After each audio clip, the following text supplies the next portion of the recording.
ये कहानी लेखक की अपनी भावनाओं के द्वारा लिखी गई है। इस कहानी को सुनकर आप अपना मनोरंजन कर सकते हैं। इस कहानी में दर्शाए गए पात्र, उत्पादन और घटनाएं सभी काल्पनिक हैं। कहानी किसी भी व्यक्ति के भावनाओं, प्रथाओं और परंपराओं का अपमान नहीं करती है। ये कहानी पूरी तरह से काल्पनिक है। दोस्तों, सिर्फ आपसे एक ही रिक्वेस्ट है कि आप हमारी वीडियो को लाइक और सब्सक्राइब कर लिया कीजिए, क्योंकि हम इसे बहुत ही मेहनत से बनाते हैं और आप बिना लाइक और सब्सक्राइब किया ही चले जाते हैं। प्लीज प्लीज प्लीज, यह आपका प्यार होगा हमारे लिए। आप हमारे चैनल को लाइक और सब्सक्राइब जरूर कर लिया कीजिए, जिससे हमें लगेगा कि हमारी मेहनत व्यर्थ नहीं जा रही है और आपको हमारी वीडियो पसंद आई, और इसी तरह हम आगे भी अच्छी अच्छी स्टोरी आपके लिए लाते रहेंगे। तो चलिए अब बढ़ते हैं आगे स्टोरी में। चैप्टर 11। प्यारी ननंद जी और भाभी का टसन। सुहानी का सिर झुका हुआ था। वो समझ नहीं पा रही थी कि वो आगे क्या कहे। वो हल्का सा सिर उठाकर अमायरा की ओर देखती है तो अमायरा उसे घूर रही होती है, जिसे देखकर सुहानी झट से अपना सिर झुका लेती है। अमायरा उसे घूर कर देखती है, फिर उसे ऋषभ की बात याद आती है कि उसे अपने आसपास के लोगों से किस तरह से पेश आना चाहिए। इसलिए वो गहरी सांस लेती है और अपने कंप्यूटर की ओर देखकर कहती है, ठीक है, अब उसे पसंद ही नहीं आया तो क्या हो कर सकते हैं, रहने दो, अब तुम जाओ और मैनेजर को भेज देना। उद्धरण चिन्ह। उसकी बात सुनने के बाद सुहानी आपका सिर उठाकर उसकी ओर देखती है। वो काफी हैरान थी, क्योंकि अमायरा के मुंह से रहने दो, कोई बात नहीं सुनना कैसी अजूबे से कम नहीं था। वो कुछ देर तक उसे यूं देखती है, फिर वहां से चली गई। वो आज काफी खुश थी। उसे ऐसा लग रहा था जैसे आज उसने वो देखा है जिसके बाद उसका जीवन सफल हो गया हो। वो अमायरा के केबिन के दरवाजे से लगकर खड़ी हुई थी और उसने अपने दिल पर हाथ रखा हुआ था। उसे देखकर ऐसा लग रहा था जैसे उसे काफी सुकून मिल रहा हो। इतने में मैनेजर उसके पास आता है और कहता है, सुहानी क्या हुआ तुम्हें, इस तरह से यहाँ क्यों खड़ी हो। सुहानी अपनी आंखें खोलती है और उसकी ओर देखकर मुस्कुराते हुए कहती है, मत पूछो आज क्या हुआ, हम सबका सपना पूरा हो गया। आज मैडम ने कहा कि कोई बात नहीं, तुम जा सकती हो। क्या तुम सोच सकते हैं आज मैं कितनी खुश हूँ। उद्धरण चिन्ह ... इसको बात सुनकर मैनेजर इमोशनल होते हुए कहता है, क्या सच में, क्या उन्होंने तुमसे ऐसा कहा। वाह, मुझे तो ऐसा लग रहा है जैसे मैं कोई सपना देख रहा हूँ। लगता है उस दिन बेहोश होने के बाद उन्हें हम पर थोड़ा दया आ रही होगी। आखिर उन्होंने हमें माफ करना शुरू कर दिया। उद्धरण चिन्ह। सुहानी मुस्कुरा कर कहती है, हाँ तुमने सही कहा। दोनों हाँ में सिर हिलाते हैं और फिर मैनेजर केबिन के अंदर चला जाता है। शाम का वक्त। गोयनका मैंशन। इस वक्त हॉल में एक लड़की एक सर्वेंट को डांटते हुए कहती है, तुम लोगों को जरा भी अकल नहीं है, इतना भी नहीं पता कि मुझे ब्लैक कॉफी पसंद है। तुम लोग हर बार ऐसी गलती कैसे कर सकते हो। लगता है आजकल तुम लोगों को कुछ ज्यादा ही छूट मिल रही है, इसलिए सबके सब काम चोर होते जा रहे हो। उद्धरण चिन्ह। वो सर्वेंट डरते हुए कहता है, मैडम बस इस बार के लिए माफ कर दीजिए, आगे से नहीं होगा। बस आप मिस्टर गोयनका से इसकी शिकायत मत करना, वरना हमारी जॉब खतरे में पड़ जाएगी। उद्धरण चिन्ह। वो लड़की दांत पीसते हुए कहती है, तो फिर तुम सबको अपना काम ध्यान से करना चाहिए था ना। अब हर जगह तुम सब लापरवाही दिखाते रहोगे और चाहोगे कि कोई बात तुम्हें कुछ न कहे, फिर तो हो गई तुम्हारी जॉब। अब जाओ, जाकर मेरे लिए ब्लैक कॉफी लेकर आओ। उद्धरण चिन्ह। इतना कहकर वो लड़की अपने हाथ में पकड़ी हुई कॉफी का मग फर्श पर फेंक देती है, जो किसी के पैर से थोड़ा दूर ही जाकर गिरता है, लेकिन कॉफी के छींटे उसके कपड़ों में लग जाते हैं। वो लड़की काफी गुस्से में थी, उसने उस ओर ध्यान नहीं दिया था, लेकिन जब वो उस इंसान की ओर देखती है तो हैरान तरह जाती है, क्योंकि ये अमायरा थी। जैसे ही वो लड़की अमायरा को देखती है वो काफी ज्यादा हैरान रह जाती है, लेकिन उसके एक्सप्रेशन धीरे धीरे बदलने लगते हैं। वो गुस्से से अमायरा को देखती है और कहती है, ये यहाँ क्या कर रही है। वही अमायरा उस गिरे हुए कॉफी मग को देख रही थी, जिसके अब टुकड़े टुकड़े हो चुके थे। साथ उसकी नजर अपने कपड़ों और पैरों पर जाती है, जिस पर कॉफी के छींटे लगे हुए थे। कॉफी काफी गर्म भी थी, लेकिन अमायरा ने इस पर कुछ रिएक्शन नहीं दिया। वो अपना सिर उठाकर उस लड़की की ओर देखती है। वो लड़की अमायरा को ही घूर रही थी। वो गुस्से में दांत पीसते हुए कहती है, तुम यहाँ क्या कर रही हो। उसकी बात सुनकर अमायरा अपनी एक आईब्रो चढ़ाकर कहती है, तुम मुझे जानती हो, इसका मतलब यह है कि तुम ये भी जानती होगी कि मेरा इस घर से क्या रिश्ता है।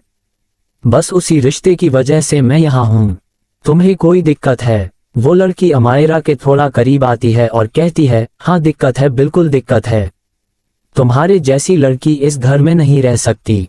और अगर तुम यहाँ आई भी तो उसके पीछे जरूर तुम्हारे कोई मोटिव होगा। पता नहीं मॉम और भाई ने तुम्हें यहाँ रहने कैसे दिया। अगर मैं होती तो तुम घर की दहलीज भी पर नहीं कर पाती। अमायरा उसे घूर कर देखती है और कहती है, साक्षी राइट। तुमने अभी मिस्टर गोयनका को भाई कहा और उनकी मॉम को मॉम, इसका मतलब है तुम उनकी बहन साक्षी हो। इस हिसाब से मैं तुम्हारी भाभी, तो फिर तुम्हें नहीं लगता कि तुम्हें मुझसे थोड़ी इज्जत से बात करनी चाहिए? आफ्टर ऑल मैं तुमसे रिश्ते में और एज में दोनों में बड़ी हूं। साक्षी दांत पीस कर कहती है, इज्जत माय फुट, और तुमने कहा कि तुम मेरी भाभी हूं। इस जन्म में तो मैं तुम्हें अपनी भाभी मानने से रही। मैंने भाई को इतना समझाया था कि तुमसे शादी ना करें, लेकिन उन्होंने मेरी बात तक नहीं सुनी। ये पहली बात था जान भाई में मेरी किसी को बात टाला हो, सिर्फ तुमसे शादी करने के लिए। लेकिन शादी के बाद ही उन्हें पता चल गया था कि तुम उनके लायक नहीं हो। तुम तो उन्हें ठुकरा कर चली गई थी ना, फिर वापस क्यों आए हो? उसकी बात सुनकर अमायरा के चेहरे पर एक स्माइल आ जाती है। उसे ये बात अच्छी लगी कि साक्षी के मना करने के बाद भी ऋषभ ने उससे शादी की, और ये बात सबसे अच्छी लगी कि उनसे कभी साक्षी को किसी बात के लिए मना नहीं किया था। लेकिन जब उनकी शादी को बात आई तो उसने सबसे खिलाफ जाकर भी उससे शादी की। ऋषभ सच में उससे कितना प्यार करता था। उसने साक्षी से कहा, तो फिर तुम खुद ही समझ सकती हो कि मैं उनके लिए कितनी खास हूं। उन्होंने अपनी इकलौती बहन, जिसके लिए वो कुछ भी कर सकते हैं, चाहे तो दिन को रात और रात को दिन भी कर सकते हैं, ऐसी बहन के कहने के बाद भी शादी की। तुम्हें पहले ही इस बात का अंदाजा हो जाना चाहिए था कि वो मुझे कितना पसंद करते हैं। साक्षी तंग कसते हुए कहती है, पसंद माय फूड। दादाजी के लिए वादे की वजह से उन्होंने तुमसे शादी। भाई तुमसे नहीं, दादाजी से बहुत प्यार करते थे। बस यही वजह है कि तुम जैसी लड़की का रिश्ता हमारे परिवार से जुड़ गया है, वरना भाई तो तुम्हारी तरफ देखना भी पसंद करते। तुम जैसी लड़कियां मेरे भाई के करीब आने के लिए क्या क्या करती है तुम इस बार ने सोच भी नहीं सकती हो। अमायरा गुस्से से कहती है, मुझ जैसी और मुझसे बहुत फर्क है प्यारी नंद जी।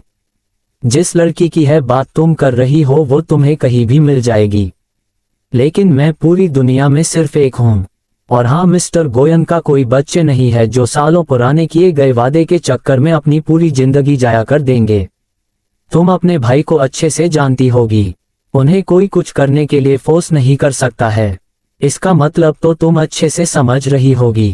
कहते ही अमायरा मुस्कुराने लगती है, जिसकी वजह से साक्षी के तन बदन में आग लग जाती है। उसने ऋषभ से शादी वाले दिन ही कहा था कि वो अमायरा से शादी न करें, क्योंकि वो उसे पसंद नहीं करती थी। उसने शादी का दिन इसलिए चुना क्योंकि वो चाहती थी कि अमायरा और कपूर खानदान की बेइज्जती हो, लेकिन ऋषभ ने उसकी बात नहीं सुनी। उस वक्त साक्षी को लगा कि कहीं उसका भाई इस अमायरा को पसंद तो नहीं करता, वरना वो भी अपने भाई को अच्छे से जानती थी। वो सिर्फ किसी मरे हुए इंसान के लिए इस बड़ा फैसला नहीं कर सकता है। लेकिन इतने वक्त से उसने को दिलासा दे रखा था कि ऐसा कुछ भी नहीं है और अमायरा उनके लिए मैटर नहीं करती है। लेकिन आज अमायरा को बातों ने उनकी पुरानी इनसिक्योरिटी को जगा दिया। उसे लगता था कि उसके भाई के लिए सबसे पहले वो हो आती है, चाहे कुछ भी हो जाए उसका भाई कभी उसकी बात नहीं टलेगा।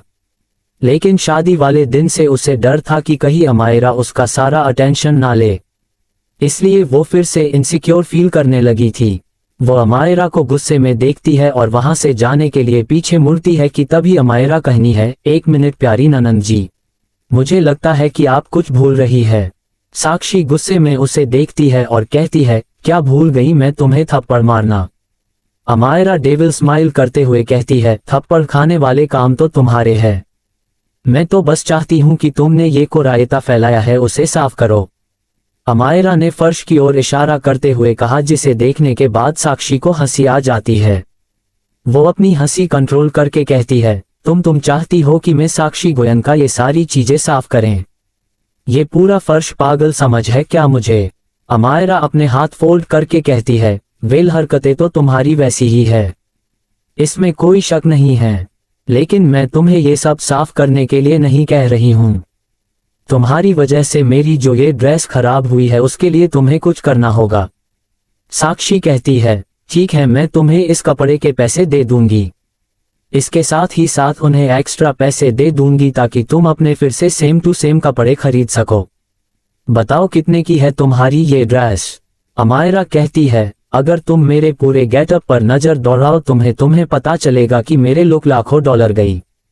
मैंने जो सारी चीजें पहन रखी है वो पूरी दुनिया में सिर्फ 1 या 2 ही है, और सब मेरे पास ही है, क्योंकि मुझे अच्छा नहीं लगता जब मेरी जैसी चीज किसी दूसरे के पास हो।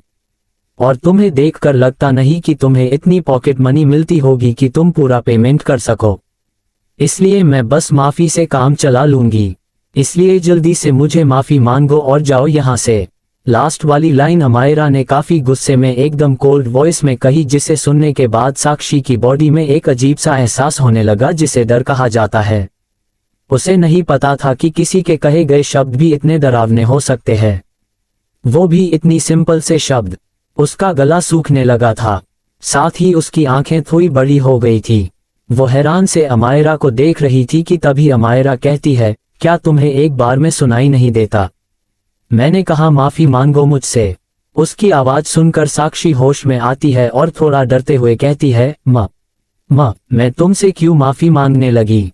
मैंने कोई गलती नहीं की है, ये तुम ही थी जो मेरे सामने आ गई। मॉम जरा देखिए तो ये लड़की मुझे क्या कर रही है। जब अमायरा ने देखा कि साक्षी वैशाली जी को आवाज दे रही है तो उसे हंसी आ जाती है। वो अपने हाथ फोल्ड करके वैशाली जी के आने का वेट करती है। अगले ही पल वैशाली जी वहां आ जाती है और फर्श पर फैला हुआ कॉफी देख के कहती है, ये सब किसने किया? वो दोनों की ओर देखती है और समझ जाती है कि क्या सिचुएशन है। साक्षी अमायरा की ओर इशारा करते हुए कहती है, मॉम देखिए तो ये लड़की खुद मेरे रास्ते में आ गई और कह रही है कि मैं इसे माफी मांग लूं जबकि मेरी गलती ही नहीं थी। इतना कहकर वो रोने जैसी शक्ल बना लेती है। वैशाली जी जानती थी उसकी बच्ची कैसी है, लेकिन इस वक्त वो अमायरा की साइड नहीं लेना चाहती थी, इसलिए वो अमायरा से कहती है, तुम्हें नहीं लगता कि तुम अब कुछ ज्यादा ही आगे बढ़ रही हो?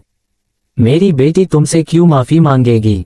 उसकी कोई गलती है। अमायरा मुस्कुरा कर कहती है, आंटी जी मिस्टर गोयनका कह रहे थे कि आपको ऐसे बदतमीज लोग पसंद नहीं है, लेकिन आपकी खुद की बेटी कोई कम नहीं है। खैर वो आपका पर्सनल मैटर है, लेकिन आपकी बेटी ने जो ये हरकत मेरी साथ की है उसके लिए उसे मुझे माफी मांगने पड़ेगी। अगर उसने ऐसा नहीं किया तो मैं सारे सबूत मिस्टर गोयनका को बता दूंगी, फिर वो खुद ही फैसला करेंगे। उद्धरण चिन्ह। ऐसा कहते हुए अमायरा सीसीटीवी कैमरा को और इशारा करती है, जिसे देखने के बाद साक्षी के चेहरा पीला पड़ जाता है। वो किसी भी सूरत में अपने भाई से ये बात नहीं सुनना चाहती थी कि वो इस लड़की ने माफी मांगे। उसने अपनी मॉम की तरफ देखा। वैशाली जी अब कुछ नहीं कर सकती थी। वो भी जानती थी कि साक्षी अपने भाई के मुंह से वो सब नहीं सुन सकती थी, इसलिए उन्होंने साक्षी को इशारा किया, जिसे देखने के बाद अमायरा डेविल स्माइल करने लगती है। साक्षी गुस्से में अमायरा की ओर देखती है और कहती है, सॉरी। इतना कहकर साक्षी वहां से जाने लगती है, लेकिन अमायरा जल्दी से उसके पास जाती है और उसका बाजू पकड़कर उसे रोक देता है। साक्षी मुड़कर उसे देखती है, जिसे देखकर अमायरा कहती है, क्या तुम्हें किसी ने माफी मांगना नहीं सिखाया? सही से माफी मांगो। साक्षी अपनी मॉम की ओर देखती है। वैशाली जी हाँ में सिर हिला देती है, जिसे देखकर साक्षी को बहुत गुस्सा आने लगता है। I am sorry. क्या अब मैं जा सकती हूँ? अमायरा ना में सिर हिलाया और कहा, सही से कहो। साक्षी गुस्से ने उसे घूरती है और एक गहरी सांस लेकर कहती है, आई एम सॉरी भाभी जी। अमायरा मुस्कुरा कर कहती है, दैट्स बेटर। दो। इतना कहकर अमायरा ने उसका हाथ छोड़ दिया और साक्षी बिना देर किए वहां से चली जाती है। उसके जाने के बाद वैशाली जी अमायरा के पास आती है और उससे कुछ कहना चाहती थी। वो कहना चाहती थी कि उसने आज साक्षी के साथ जो किया वो सही था। उन्हें अच्छे से पता था कि उनकी बेटी कितनी ज्यादा तमीज है। ऋषभ ने उसे बहुत ज्यादा छूट देकर रखी थी, जिसके वजह से वो किसी की भी नहीं सुनती थी, यहाँ तक कि वैशाली जी की भी नहीं। वो चाहती थी कि साक्षी एक बहुत अच्छी इंसान बने, बिल्कुल अपने भाई की तरह, लेकिन उनके लाख कोशिश करने के बाद भी ऐसा कुछ नहीं हो रहा था। उसने आज तक किसी भी गलती के लिए सॉरी नहीं बोला था, सिर्फ अपने भाई की वजह से। लेकिन आज अमायरा ने आज उसी भाई का डर दिखाकर उसे माफी मांगने पर मजबूर कर दिया। वो अमायरा की ओर देखती तो जरूर है, लेकिन वो अमायरा को अप्रिशिएट नहीं करना चाहती थी। इसलिए वहां से चली गई। रूम आने के बाद अमायरा जल्दी से फ्रेश हो जाती है और जैसे ही अपना फोन उठाकर देखती है उसके डेट का कॉल आ जाता है। अमायरा के चेहरे पर एक स्माइल आ जाती है। वो फोन उठाकर अपने कान से लगा लेती है। सामने से उसके डेड कहते हैं, कैसी हो अम्मू? मेरा दोस्त तुम्हारे ध्यान तो रख रहा है ना? अमायरा बेड पर बैठते हुए कहती है, जी डेड अकल मेरा अच्छे से ज्यादा रख रहे हैं, आप बिल्कुल भी फिक्र मत करो। इतने में ही अमायरा को एक धीमी आवाज सुनाई देती है जो कह रही होती है, उससे पूछिए ना कि खाना ठीक से तो खा रही हैं, उसे उसकी कॉफी टाइम से मिल रही है। मिसेज गोयनका उसे कुछ तो नहीं कहती है, कहीं उसका वजन कम नहीं हो गया है, आप पूछिए ना उसे। ये आवाज रागिनी जी की थी जिसे सुनने के बाद अमायरा के चेहरे पर स्माइल आ जाती है। वही मिस्टर कपूर रागिनी की ओर समझा कर कहते हैं, कोई छोटी बच्ची नहीं है तो वो अपना ध्यान रख सकती है। ये सुनने के बाद रागिनी जी का मुंह बन जाता है। वही अमायरा मिस्टर कपूर से कहती है, डैड जरा मॉम को फोन देना। अमायरा को बात सुनने के बाद मिस्टर कपूर थोड़े हैरान रह जाते हैं, लेकिन उसे समझ आ जाता है कि अमायरा अब थोड़ा बदलने लगी है, इसलिए वो फोन रागिनी जी की ओर बढ़ा देते हैं। रागिनी फोन को खुद को और देखकर अपने सीने पर हाथ रखकर मिस्टर कपूर से पूछती है कि क्या सच में अमायरा उससे बात करना चाहती है। मिस्टर कपूर हाँ में सिर हिला देते हैं, जिसे देखने के बाद रागिनी जी फोन ले कर उसे अपने कान में लगा लेती है। सामने से अमायरा कहती है, मॉम आप कुछ कह रही थी? रागिनी जी थोड़ा हिचकिचाते हुए कहती है, बेटा मैं तो बस ये कह रही थी कि क्या तुम ठीक हो वहां, बस यही पूछना था तुमसे। अमायरा मुस्कुरा कर कहती है, मैं बिल्कुल ठीक हूँ मॉम, और आप बिल्कुल भी चिंता मत कीजिए, मुझे यहाँ कोई दिक्कत नहीं है। आप अपनी बेटी को जानती ही है, मुझे कोई परेशानी में डाल सकता ही नहीं है। उसकी बात सुनकर रागिनी जी मुस्कुरा देती है और कहती है, हाँ वो तो है, वापस कब आ रही हो अम्मू? तुम्हारे बिना घर अच्छा नहीं लग रहा है। अमायरा थोड़ा चुप हो जाती है और कहती है, मॉम अब तो आपके सन इन लॉ के साथ ही आऊंगी, बस आप उनके वेलकम की तैयारी करना। थोड़े नाराज हैं न, इसलिए वक्त लग रहा है, लेकिन आप चिंता मत करना, मैं उन्हें बहुत जल्द मना लूंगी। रागिनी जी कहती है, हम मुझे तुम पर पूरा भरोसा है, बस अपना ध्यान रखना बेटा, अगर वो न माने तो उन्हें छोड़कर वापस घर आ जाना, मैं तुम्हें इस तरह से नहीं देख सकती, यहाँ हम सब है, तुम्हें किसी और की जरूरत नहीं है। उनकी बात सुनकर अमायरा मुस्कुरा देती हैं। वो कभी समझ ही नहीं पाई कि रागिनी जी उससे कितना प्यार करती है। अगर कोई और औरत होती तो शायद बहुत खुश होती अमायरा के जाने से। एक तो अमायरा सौतेली थी, यूं से उसका एटीट्यूड, कोई दूसरा होता इस तरह से उसके नखरे नहीं उठाता जिस तरह से रागिनी जी ने उठाया था। अमायरा कुछ देर तक उनसे यूं ही बात करती है और फिर फोन रख देते हैं। आज तो अमायरा और रागिनी जी दोनों ही बहुत खुश थे।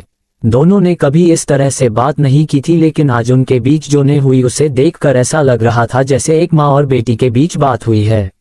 12 एक पैशनेट किस। अब आगे साक्षी अपने रूम में जाकर रो रही थी। उसे बहुत बुरा लग रहा था क्योंकि उसने अमायरा से माफी मांगी थी। उसे किसी के सामने यूं झुककर बहुत बुरा लग रहा था। वो अपने बेड पर पेट के बाल लेती हुई थी और उसकी आंखों से आंसू बहे जा रहे थे। उसने गुस्से में अपने आंसू पोंछे और अपने बेड पर बैठते हुए खुद से कहती है, अमायरा कपूर तुमने आते ही मेरी इंसल्ट की है, मैं तुम्हें इस घर में कभी खुश नहीं रहने दूंगी। तुम्हें बहुत शौक है ना अपने ससुराल में रहने का, मैं तुम्हें बताऊंगी कि एक ननंद कैसी होती है। भाई की लाइफ में तो मैं तुम्हें आने ही नहीं दूंगी, कभी नहीं। इतना कहकर साक्षी गुस्से में वहां से बाहर चली जाती है। कुछ देर के बाद ऋषभ जब घर आता है तो सबसे पहले उसकी नजर गेस्ट रूम की ओर जाती है। वो आसपास देखता है कि कहीं उसकी मॉम तो नहीं है, और जब उसे कंफर्म हो जाता है कि वो यहाँ है नहीं है तो उसके कदम उस ओर बढ़ जाते हैं। वो गेस्ट रूम के दरवाजे के सामने रुक जाता है। वो फिर से चारों ओर देखता है और उस कमरे के अंदर चला जाता है। इस वक्त अमायरा वहां नहीं थी। ऋषभ तो बस उसे एक बार देखने आया था। उसे कभी कभी ये लगता था कि आखिर क्यों उसने अमायरा से कहा कि पहले उसे उसकी मॉम को मानना होगा। अमायरा उसके पास आना चाहती थी लेकिन उसने ये मौका गंवा दिया। उसे इस बात से फर्क नहीं पड़ता था कि अमायरा सिर्फ मतलब के लिए इसके पास आई है। वो अपना सब कुछ उसके प्यार में कुर्बान कर सकता था, लेकिन उसकी छोटी सी बेवकूफी की वजह से दोनों एक ही छत के नीचे रहकर भी अलग अलग कमरे में थे। ऋषभ उसके कमरे को अच्छे से देख रहा था और ये कंफर्म कर रहा था कि उसे कोई प्रॉब्लम तो नहीं हो रही होगी यहाँ। अमायरा के इस कमरे में आते ही ऋषभ ने उसके अकॉर्डिंग सेट करवा दिया था। वो अपनी अम्मू को किसी भी सूरत में तकलीफ नहीं देना चाहता था।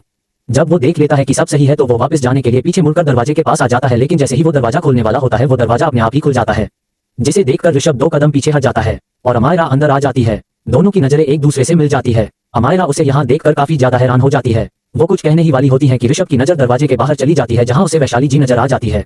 ऋषभ जल्दी से रिएक्ट करता है और अमायरा को दरवाजे से लगाते हुए दरवाजा बंद कर देता है। जिसकी वजह से दरवाजा काफी जोर से आवाज करके बंद होता है।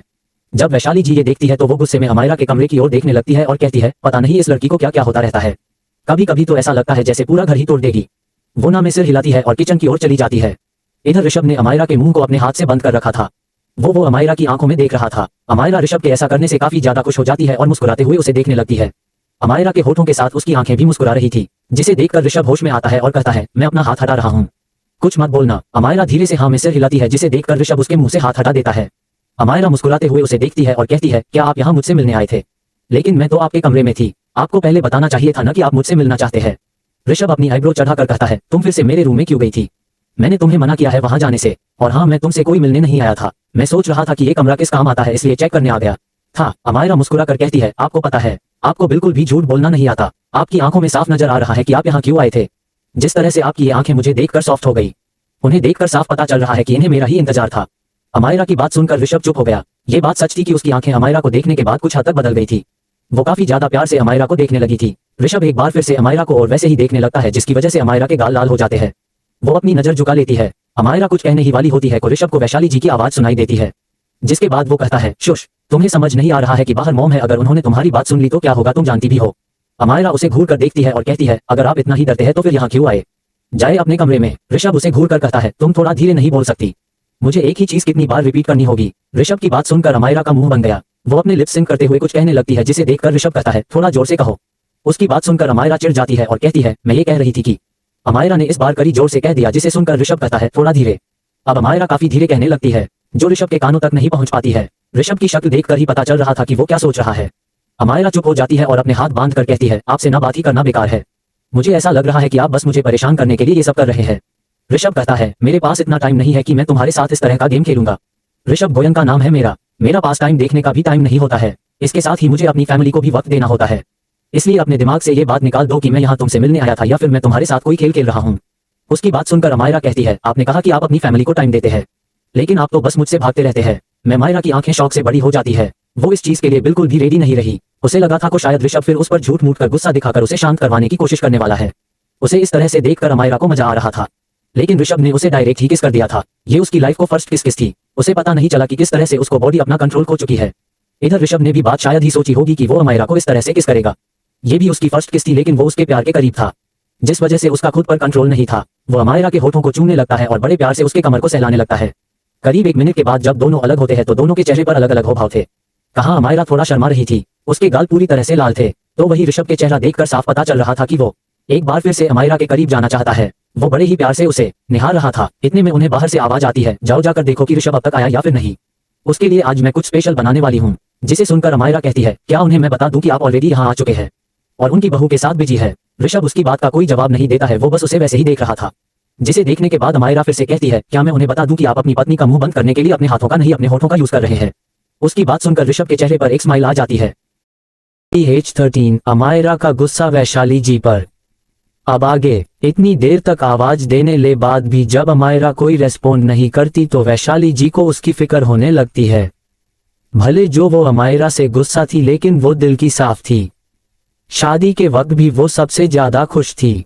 ऐसे में उनका दिल घबरा रहा था कि कहीं अमायरा को कुछ हो गया हो। वो अपने हाथ की मास्टर की देखती है, फिर एक गहरी सांस लेकर अमायरा के रूम का दरवाजा खोलने लगती है। लेकिन उसके पहले दरवाजा खुल जाता है और अमायरा अपना चेहरा निकालकर उसे देखने लगती है। अमायरा का चेहरा हल्का लाल था, जिसे देखकर वैशाली जी को लगता है कि शायद अमायरा बीमार है। वो कहती है, क्या तुम ठीक हो? इतने देर से कुछ कह क्यों नहीं रही थी और तुम्हारा चेहरा इतना लाल क्यों है? क्या तुम बीमार हो? अमायरा मुस्कुराई और उसने कहा, क्या बात है आंटी जी, आपको मेरी फिक्र हो रही है। मुझे लगा था कि अगर मैं बीमार से तड़प रही होंगी फिर भी आप मुझे देखने नहीं आएंगी, लेकिन आप तो सिर्फ मेरा लाल चेहरा देखकर ही मेरी चिंता कर रही है। कहीं आपने मुझे अपनी बहू तो नहीं मान लिया? उसकी बात सुनकर वैशाली जी का मुंह बन गया। उन्होंने बड़े एटीट्यूड के साथ कहा, मुझे तुम्हारी फिक्र क्यों होने लगी? मुझे तो मेरी फिक्र है। अगर तुम बीमार हो गई लो, क्या पता तुम्हारी ये बीमारी मुझ तक पहुंच जाए, इसलिए मैं बस कंफर्म होना चाहती थी कि तुम ठीक हो। अमायरा मुस्कुराते हुए उसे देखती है, जैसी कह रही हो कि वो सब कुछ जानती है। वैशाली जी उससे नजरें नहीं मिला पा रही थी। वो दूसरी ओर देखने लगती हैं। वैशाली जी मुंह बनाकर कहती है, क्या तुम कमरे में अकेली हो? मुझे ऐसा लगा जैसे तुम किसी से बात कर रही हो। अमायरा उन्हें मुस्कुरा कर देखती है और कहती है, आंटी जी आपको क्या लगता है कि मैं उस तरह की लड़की हूँ? प्लीज आप मुझ पर शक मत कीजिए। अगर आपको कोई डाउट है तो आप खुद ही चेक कर सकती है। इतना कहकर अमायरा उन्हें अंदर आने का इशारा करती हैं, जिसे देखकर वैशाली जी जल्दी से अंदर आ जाती है। वो हर तरफ देखने लगती है, लेकिन उन्हें वहां कोई नजर नहीं आता। वो बाथरूम में जाकर देखती है तो वहां भी कोई नहीं था। वो मुंह बनाते हुए बाहर आती है। उन्हें देखकर अमायरा मुस्कुराती है और कहती है, क्या आपने अच्छे से चेक कर लिया? अगर आपको कोई शक है तो आप सीसीटीवी कैमरे में देख सकती है या फिर आप मेरे कबर्ड देख सकती है। ऐसा भी तो सकता है कि मैंने किसी को वहां छिपने को कहा हो। उसकी बात सुनकर कबर्ड के अंदर छिपा हुआ ऋषभ गुस्से में दांत पीस कर कहता है, ये लकड़ी भी न मुझे यहाँ छिपने को कह दिया और खुद ही मॉम को बता रही है कि मैं यहाँ हूँ। इसका कुछ नहीं हो सकता है। इतना कहकर आपने में सिर हिलाया है और खुद को रेडी किया ताकि अगर वैशाली जी कबर्ड खोल कर देखती है तो उसके पास कुछ कहने के लिए रहे। लेकिन तभी उसे आवाज सुनाई देती है, रहने दो।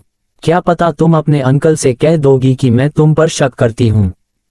क्या पता तुम मुझे ही घर से निकालने की कोशिश करोगी। हाँ, कहते हुए वैशाली जी उसके रूम से चली जाती है। आमिरा दरवाजे के पास आती है और दरवाजा बंद करके जैसे ही पीछे मुड़ती है वो देखती है कि ऋषभ खिड़की से बाहर चला गया। उसे ऐसे देखकर अमायरा को हंसी आ जाती है। वो जल्दी से बाहर आती है क्योंकि ऋषभ अब मेन डोर से बाहर आने वाला था। अमायरा हॉल के आती है और ऐसे जताने लगती है जैसे अभी कुछ हुआ ही नहीं है। वही ऋषभ मेन डोर से अंदर आता है और उसकी नजर सीधा अपनी मॉम पर चली जाती है। ऋषभ को देखकर वैशाली जी स्माइल करती है और कहती है, आ गया तू। अब जल्दी से फ्रेश हो गया। मैं तेरे लिए आज कुछ स्पेशल बनाने वाली हूँ। वैसे क्या तू जानता है साक्षी आ गई है। वो जब से आई है तेरे बारे में ही पूछ रही है। जाकर उससे मिल ले, वो अपने कमरे में है। ऋषभ हाँ में सिर हिलाता है और अमायरा को इग्नोर करके वहां से चला जाता है। वैशाली जी को ये बात अच्छी लगती है कि ऋषभ ने अमायरा की ओर देखा ही नहीं। उन्हें ऐसा लग रहा था कि ऋषभ कितना अच्छा है जो सिर्फ उसकी इच्छा का मान रखने के लिए अमायरा को पूरी तरह से इग्नोर कर रहा है। लेकिन सच्चाई क्या थी ये तो सिर्फ वही जानता था। कुछ देर पहले ही वो अमायरा के साथ और बड़ा ही रोमांटिक टाइम स्पेंड कर रहा था। वो अमायरा को न देखते हुए ऊपर साक्षी के कमरे में चला गया। उसके जाने के बाद वैशाली जी अमायरा के सामने ही बैठ जाती है और अपनी एक फ्रेंड को कॉल करके कहती है, हाँ कैसी हो तुम? मैं भी यहाँ ठीक हूँ। अरे मैं ये कह रही थी कि तुमने जिस लकड़ी की फोटो भेजी थी क्या वो आज नहीं आने वाली थी? मैं सोच रही हूँ कि उसे लेने के लिए मैं एयरपोर्ट कार भेज देती हूँ और उसे यही बुला लेती हूँ। आखिर में उसे ऋषभ से तो मिलना ही है, तो यही मिल लेगी। उनकी बात सुनकर अमायरा के कान खड़े हो जाते हैं। वो घूरकर वैशाली जी को देखती है और उनकी बातें सुनने लगती है। वैशाली जी आगे कहती है, हाँ तुम चिंता मत करो, ऋषभ से मैं बात कर लूंगी। मुझे पूरी उम्मीद है कि अगर ऋषभ इस बार उससे मिलेगा तो जरूर पसंद आ जाएगी। तुम चिंता मत करो, मैं उसे शादी के लिए मना कर रहूंगी। उनके ऐसा कहते जो अमायरा अपनी जगह से उठ गई और उसने गुस्से में कहा, ये आप कैसी बातें कर रही है? उसकी आवाज सुनकर वैशाली जी फोन में कहती है, चलो ठीक है मैं रखती हूँ। तुम बिल्कुल भी चिंता मत करना, मैं उसका बड़े अच्छे से ध्यान रखूंगी। इतना कहकर वैशाली जी अपना फोन रख देती है और फिर अमायरा से कहती है, क्या तुम्हें कम सुनाई देता है? मैंने जो कुछ भी कहा वो तुमने बड़े अच्छे से सुना, फिर भी मुझसे पूछ रही हो।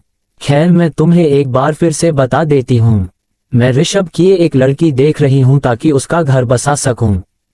अब तुम्हारा तो कोई भरोसा नहीं है कि तुम कब उसे छोड़कर चली जाओ।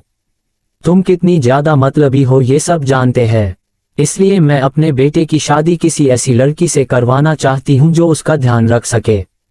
अब तुमने सुन लिया। अमायरा गुस्से में वहां रखा हुआ ग्लास तोड़ देती है, जिसे देखकर वैशाली जी डर जाती है।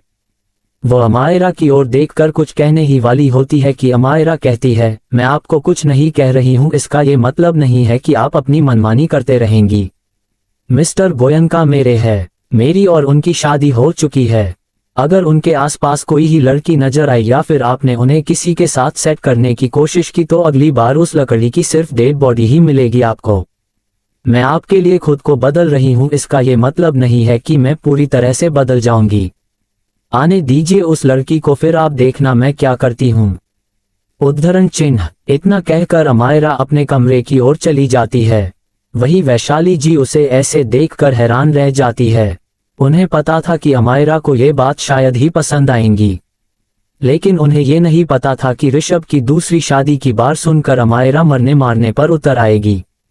दूसरी तरफ ऋषभ साक्षी के रूम में गया होता को वो देखता है कि साक्षी मिरर के सामने बैठी रो रही थी। उसे देखकर ऋषभ के चेहरे पर सीरियस भाव आ जाते हैं। वो कुछ भी देख सकता था लेकिन अपनी मॉम और अपनी बहन के आंखों में आंसू नहीं देख सकता है। वो साक्षी के कमरे में जाता है और उसे आवाज देते हुए कहता है, बिहू। ऋषभ प्यार से साक्षी को बिट्टू कहता था। उसकी आवाज सुन एक साक्षी उसकी ओर देखती है और उसके आंखों से आंसू बहने लगते हैं। वो दौड़कर ऋषभ के पास जाती है और उसे गले से लगा लेती है। ऋषभ के गले लगकर साक्षी जोर जोर से रोने लगती है। ऋषभ उसके बालों के हाथ फेरते हुए कहता है, क्या हुआ बिट्टू, किसी ने कुछ कहा क्या कॉलेज में तुझसे? तू बता मुझे क्या हुआ, मैं उसे जिंदा जला दूंगा। ऋषभ हक ब्रेक करता है और साक्षी के चेहरे को पकड़कर कहता है, बता मुझे कौन है वो जिसने तुझे रुलाया?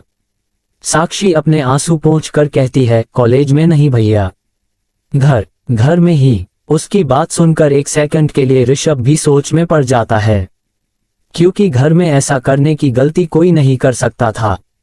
साक्षी को वैशाली जी को बातों से फर्क नहीं पड़ता था।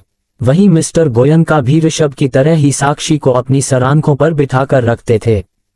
तो फिर वो कौन हो सकता है जिसने साक्षी को रुलाया होगा? साक्षी रोते हुए कहती है, भाई आप उस लकड़ी को यहाँ रहने कैसे दे सकते हो?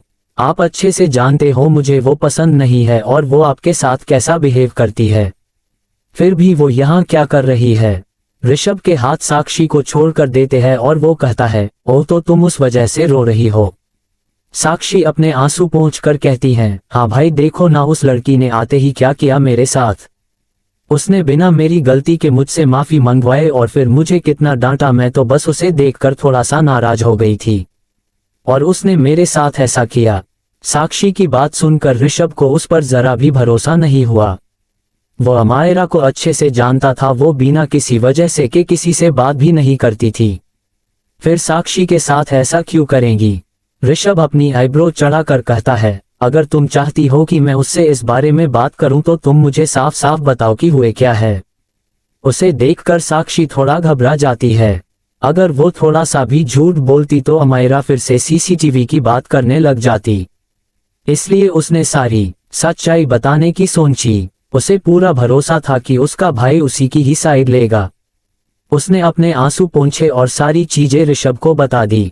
उसकी बात सुनने के बाद ऋषभ उसे घूर कर देखता है और कहता है, मुझे लगता है इस बार तुम्हारी गलती थी बिट्टू, और तुमने उससे अपनी गलती को तो माफी मांगी है, फिर इतना बड़ा इश्यू क्यों बना रही हूँ?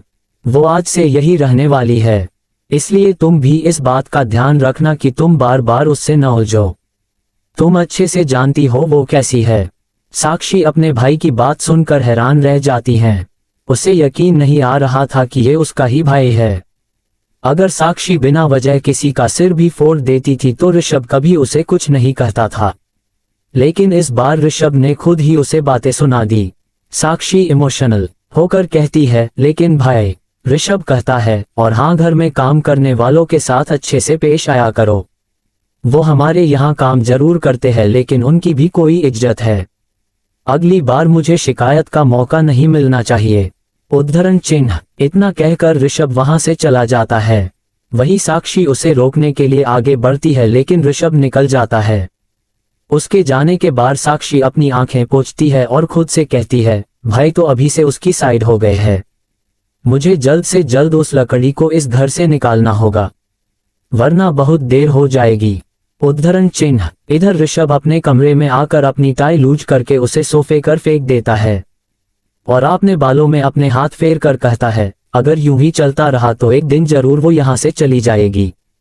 मुझे नहीं लगता कि उसके अंदर इतनी सहन शक्ति है कि वो मेरे मॉम और मेरी बहन को झेल सके। मुझे कुछ करना होगा, वरना मैं उसे हमेशा के लिए छोड़ दूंगा। इतना कहकर ऋषभ एक सीक्रेट रूम की ओर देखता है और कहता है, तुम चिंता मत करो, मैं तुम्हें फिर से खुद से दूर नहीं जाने दूंगा। चाहे कुछ भी हो, इस बार हम अलग नहीं होंगे। दूसरी तरफ अमायरा को इस वक्त काफी ज्यादा गुस्सा आ रहा था। उसने गुस्से में अपनी आंखें बंद की और फिर सुहानी को कॉल किया।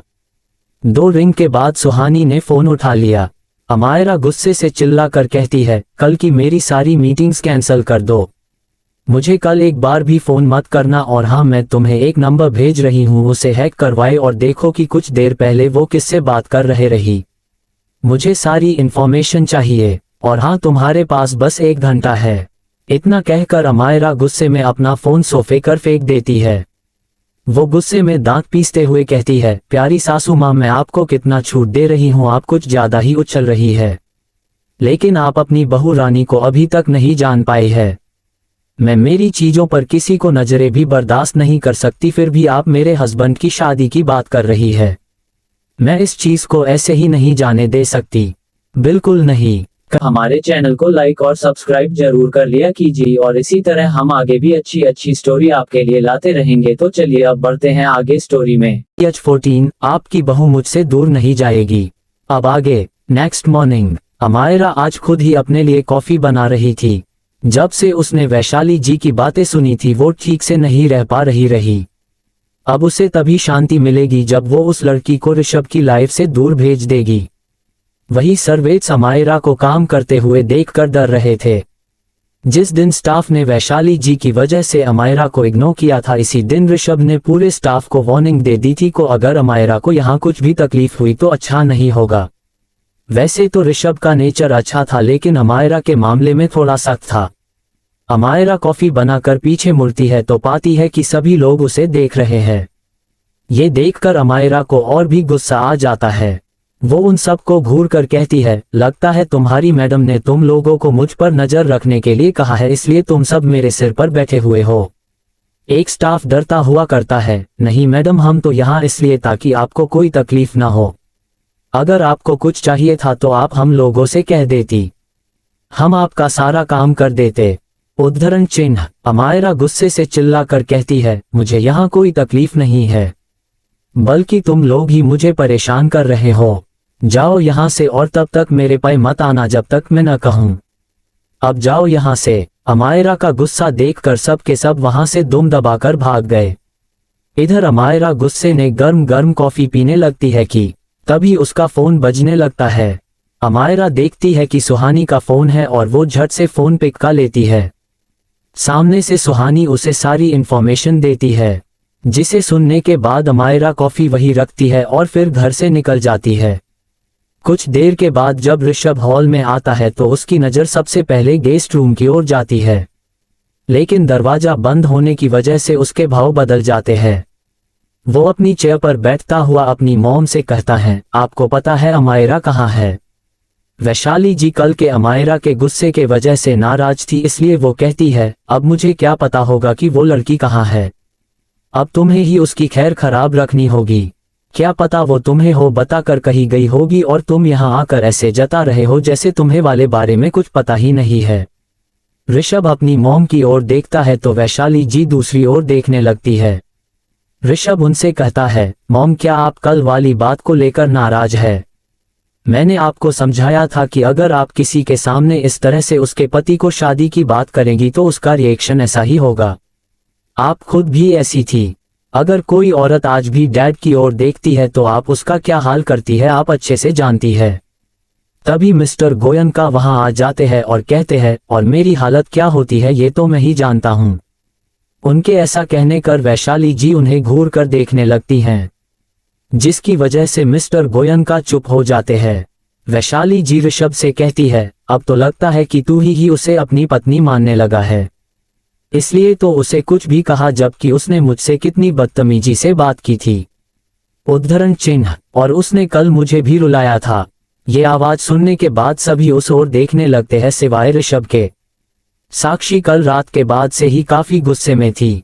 उसने खाना भी नहीं खाया था। और इस वक्त भी उसकी आंखें सूजी हुई थी, शायद तो रात भर रो रही थी। उसे ऐसे देखकर वैशाली जी कहती है, जरा देखो तो मेरी बच्ची की क्या हालत हो गई है। मैं मानती हूं कि उसमें थोड़ी गलती बिट्टू की भी थी, लेकिन तुम्हें उसका दिल रखने के लिए कम से कम तुम्हें अपनी पत्नी को कुछ कहना चाहिए था। वैशाली जी पत्नी वर्ड पर थोड़ा जोर दिया था, क्योंकि वो ऋषभ को इस बात का एहसास दिलाना चाहती थी कि उसकी वजह से वो बाकी सभी को कैसे ट्रीट कर रहा है।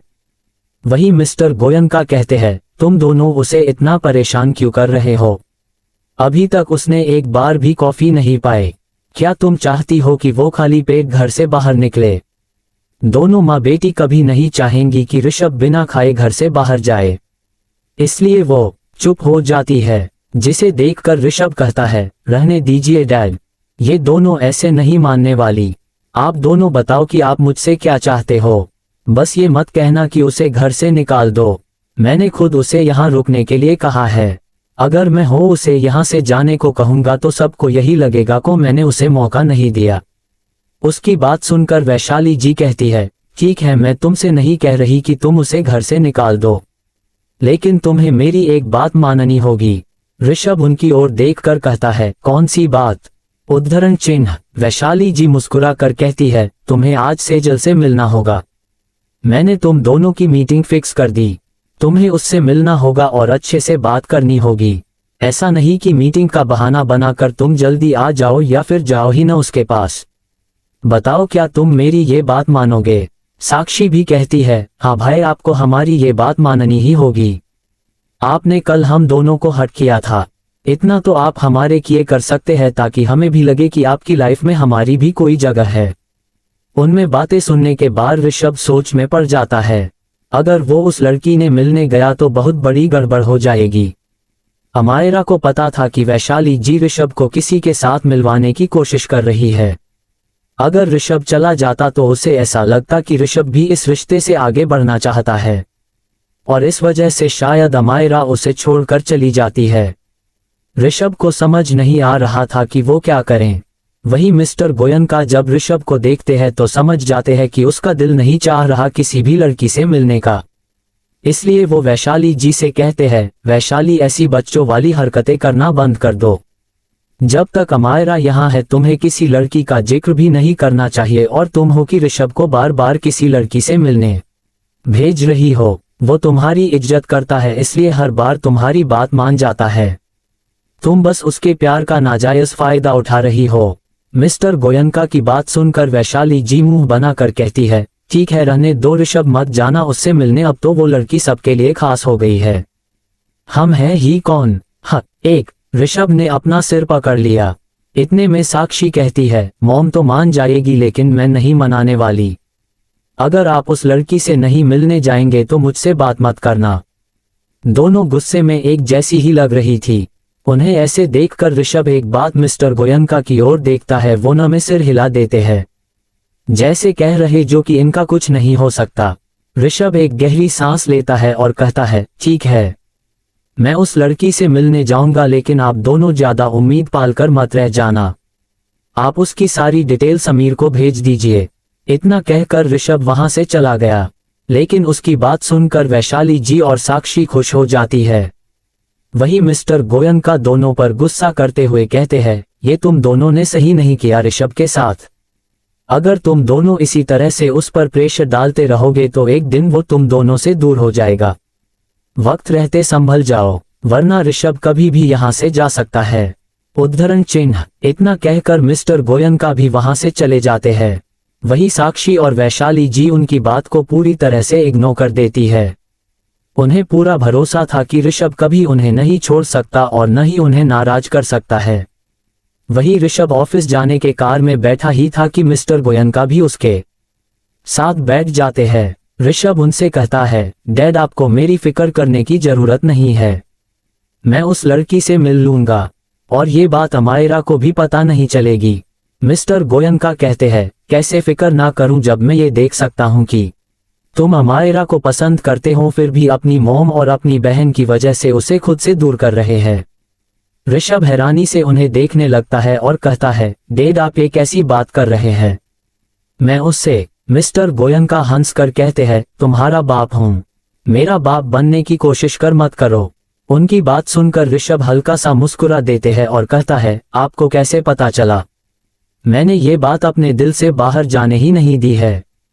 11 मिस्टर गोयनका कहते हैं, इसमें बताने वाली क्या बात है, तुम्हारी आंखों में दिखता है और तुम्हारे बर्ताव से भी पता चलता है।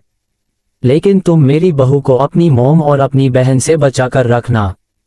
कहीं ऐसा ना हो कि उनके चक्कर में मेरी चांद जैसी बहू फिर से चली जाए। ऋषभ पूरे कॉन्फिडेंस से कहता है, डोंट वरी डैड, इस बार हम दोनों को कोई अलग नहीं कर सकता।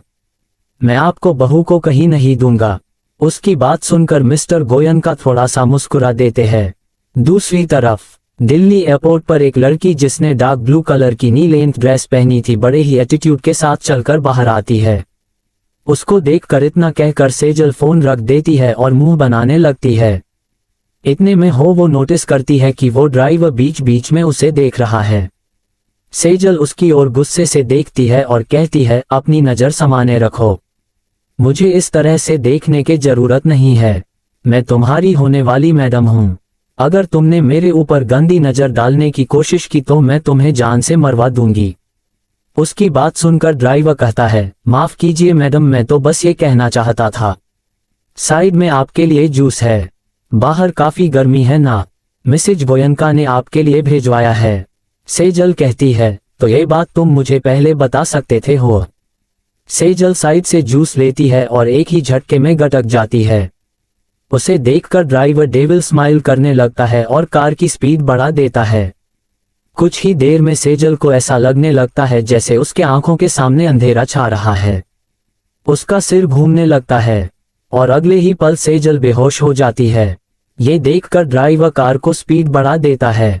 दूसरी तरफ ऋषभ एक वक्त अपने केबिन में बैठा हुआ था कि उसका असिस्टेंट समीर उसके केबिन में आता है और कहता है, सर आपकी मॉम का कॉल आया था, 3 बजे आपको मिस सेजल से मिलने जाना है। उसकी बात सुनकर ऋषभ अपनी घड़ी देखता है और कहता है, तुम कार निकालो, हम चलते हैं। समीर हाँ में सिर हिलाकर वहां से चला जाता है। इधर ऋषभ बड़ी मुश्किल से खुद को कन्वेंस करता है और फिर होटल की ओर चला जाता है। कुछ ही देर में उनका होटल आ जाता है और फिर ऋषभ समीर को वहीं रोककर वहां से रूम की ओर बढ़ जाता है। उसे उस लड़की से मिलने कोई इंटरेस्ट नहीं था, लेकिन वो इस किस्से को जल्द से जल्द खत्म कर देना चाहता था, इसलिए वो जल्दी हो आ गया था। वो होटल के रूम में जाता है जहां वो देखता है कि वो लड़की उसकी ओर पीठ करके खड़ी है। उसने येलो कलर की ड्रेस पहन रखी थी जो बैकलेस थी। उसे देखकर ऋषभ समझ जाता है कोई वो लड़की नहीं है जिससे वो मिलने आया है। वो अपनी आईब्रो चढ़ाकर उसे घूरने लगता है। H15 आपको मेरे हट होने से फर्क नहीं पड़ता। अब आगे उस लड़की को देखकर ऋषभ की आईब्रो चढ़ जाती है, क्योंकि वो जानता था कि ये वो लड़की नहीं है जिससे वो मिलने आया है। अचानक ही उसी चेहरे पर एक डेविल स्माइल आ जाती है, क्योंकि वो जानता था कि ये कौन है। वो अपने पेंट को पॉकेट में सकता है और फिर अपना गला साफ करते हुए उस लड़की का ध्यान अपनी ओर खींचता है। उसकी आवाज सुनकर उस लड़की को आंखें बड़ी हो जाती है, साथ जो वो थोड़ी उदास हो जाती है। उसे बिल्कुल उम्मीद नहीं थी कि ऋषभ यहाँ आएगा, क्योंकि ये लड़की कोई और नहीं अमायरा थी। वो मुड़कर ऋषभ की ओर देखती है और उसे घूरने लगती है। वही ऋषभ उसे देखकर मन हो मन मुस्कुराता है, लेकिन उसे इस तरह से देखने लगता है जैसे वो काफी ज्यादा हैरान है। उसने अपनी आईब्रो चढ़ाकर कहा, तुम यहाँ क्या कर रही हो? और वो लड़की, उसने इतना ही कहा था कि अमायरा गुस्से में कहती है, उसके पहले आप मुझे बताइए कि आप यहाँ क्या कर रहे हैं? क्या इतना जरूरी था इस लड़की से मिलना? मैं वहाँ आपकी मोम और आपकी बहन के ताने सुनकर भी चुप हूँ, और अब फैमिली वाले मुझे कमजोर समझ रहे हैं। मैं कह रही मिस्टर गोयनका, आप अपनी मोम को अच्छे से समझा दीजिए कि आपके बारे में सोचना बंद कर और 4 धाम की यात्रा पर चली जाए। वैसे भी उनकी उम्र चुकी है, उन्हें इन सारी चीजों पर ध्यान देना चाहिए, न कि आपकी शादी पर। उसकी बातें सुनकर ऋषभ बाहर से कुछ रिएक्ट नहीं कर पा रहा था, लेकिन मन ही मन खुश हो रहा था। उसे अच्छा लगा ही जानकर कि अमायरा उसके आसपास किसी लड़की को बर्दाश्त नहीं कर सकती। वो एक गहरी सांस लेता है और सोफे की ओर बढ़ते हुए बड़े आराम से अपने एक पर दूसरा पैर रखकर बैठ जाता है। उसे इस तरह से चील देखकर अमायरा को और गुस्सा आ जाता है। वो उसे घूरकर कहती है, शायद आप यहाँ बड़ी उम्मीद लेकर आए थे। वो लड़की सच में काफी ज्यादा सुंदर रही होगी। आपने तो उसकी फोटो देखी ही होगी। ऋषभ अपने सामने रखे कॉफी के मग को देखता है, उसमें से अभी भी धुआं निकल रहा था। उसने वो मग उठा लिया और कॉफी की एक सिप लेकर कहता है, हम तुमने सही कहा। वो लड़की दिखने में काफी खूबसूरत थी। वैसे उसका नाम भी काफी प्यारा था, सेजल। मुझे लगता है कि वो कोई मॉडल होगी। उसकी फिजिक्स भी काफी अच्छी थी। अगर कोई मॉडल देख लेती तो शायद जलकर राख हो जाती है। अमायरा को समझ नहीं आ रहा था कि वो ऋषभ से कैसे डील करें।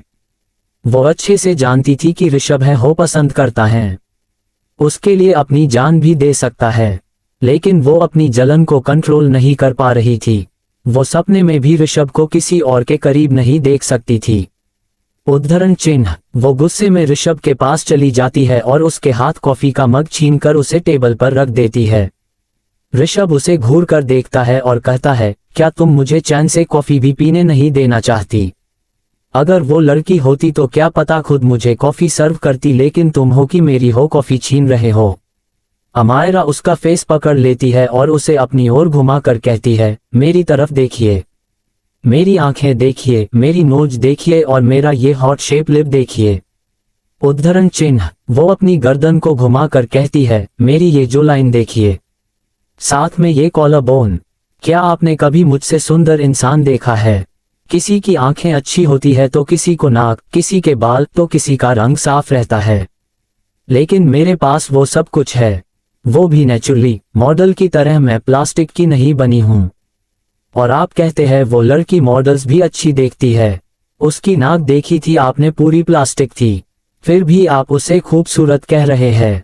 फिर मैं कौन हूं, अप्सरा? उद्धरण चिन्ह। इतना कहकर अमायरा उसका फेस छोड़ देती है और सोफे पर बड़े आराम से बैठते हुए अपने हाथ बांध लेती है। वही ऋषभ उसको बात सुनकर मुस्कुराने लगता है। उसने बड़े प्यार से उसके गुस्सैल चेहरे को देखा और मन में कहा, शायद तुम आसमान में रहने वाली उन अप्सराओं से भी ज्यादा खूबसूरत और हसीन हो। कभी कभी तो लगता है कि तुम जमीन पर हो या फिर यहाँ के सारे लोग जन्नत में आ चुके हैं। उसके चेहरे पर स्माइल थी। जैसे ही अमायरा ये नोटिस करती है कि ऋषभ उसकी ओर देख रहा है, वो तिरछी नजरों से उसे देखने लगती है, जिसकी वजह से ऋषभ अपनी स्माइल छिपा लेता है। अमायरा उसे घूर कर कहती है, क्या आप उसे भी इतने प्यार से देखने वाले थे जितने प्यार से आप मुझे देख रहे थे? ऋषभ ने कुछ कहा और दूसरी ओर देखने लगा। अमायरा को उसकी हरकतें बहुत बुरी लग रही थी। ये पहली बार था जब अमायरा को ऐसा लग रहा था जैसे वो भी इमोशन हो सकती थी। उसे गुस्सा बहुत आता था, लेकिन अभी का गुस्सा उसका इमोशन था, जिसे उसे बाहर निकालना ही नहीं आता था।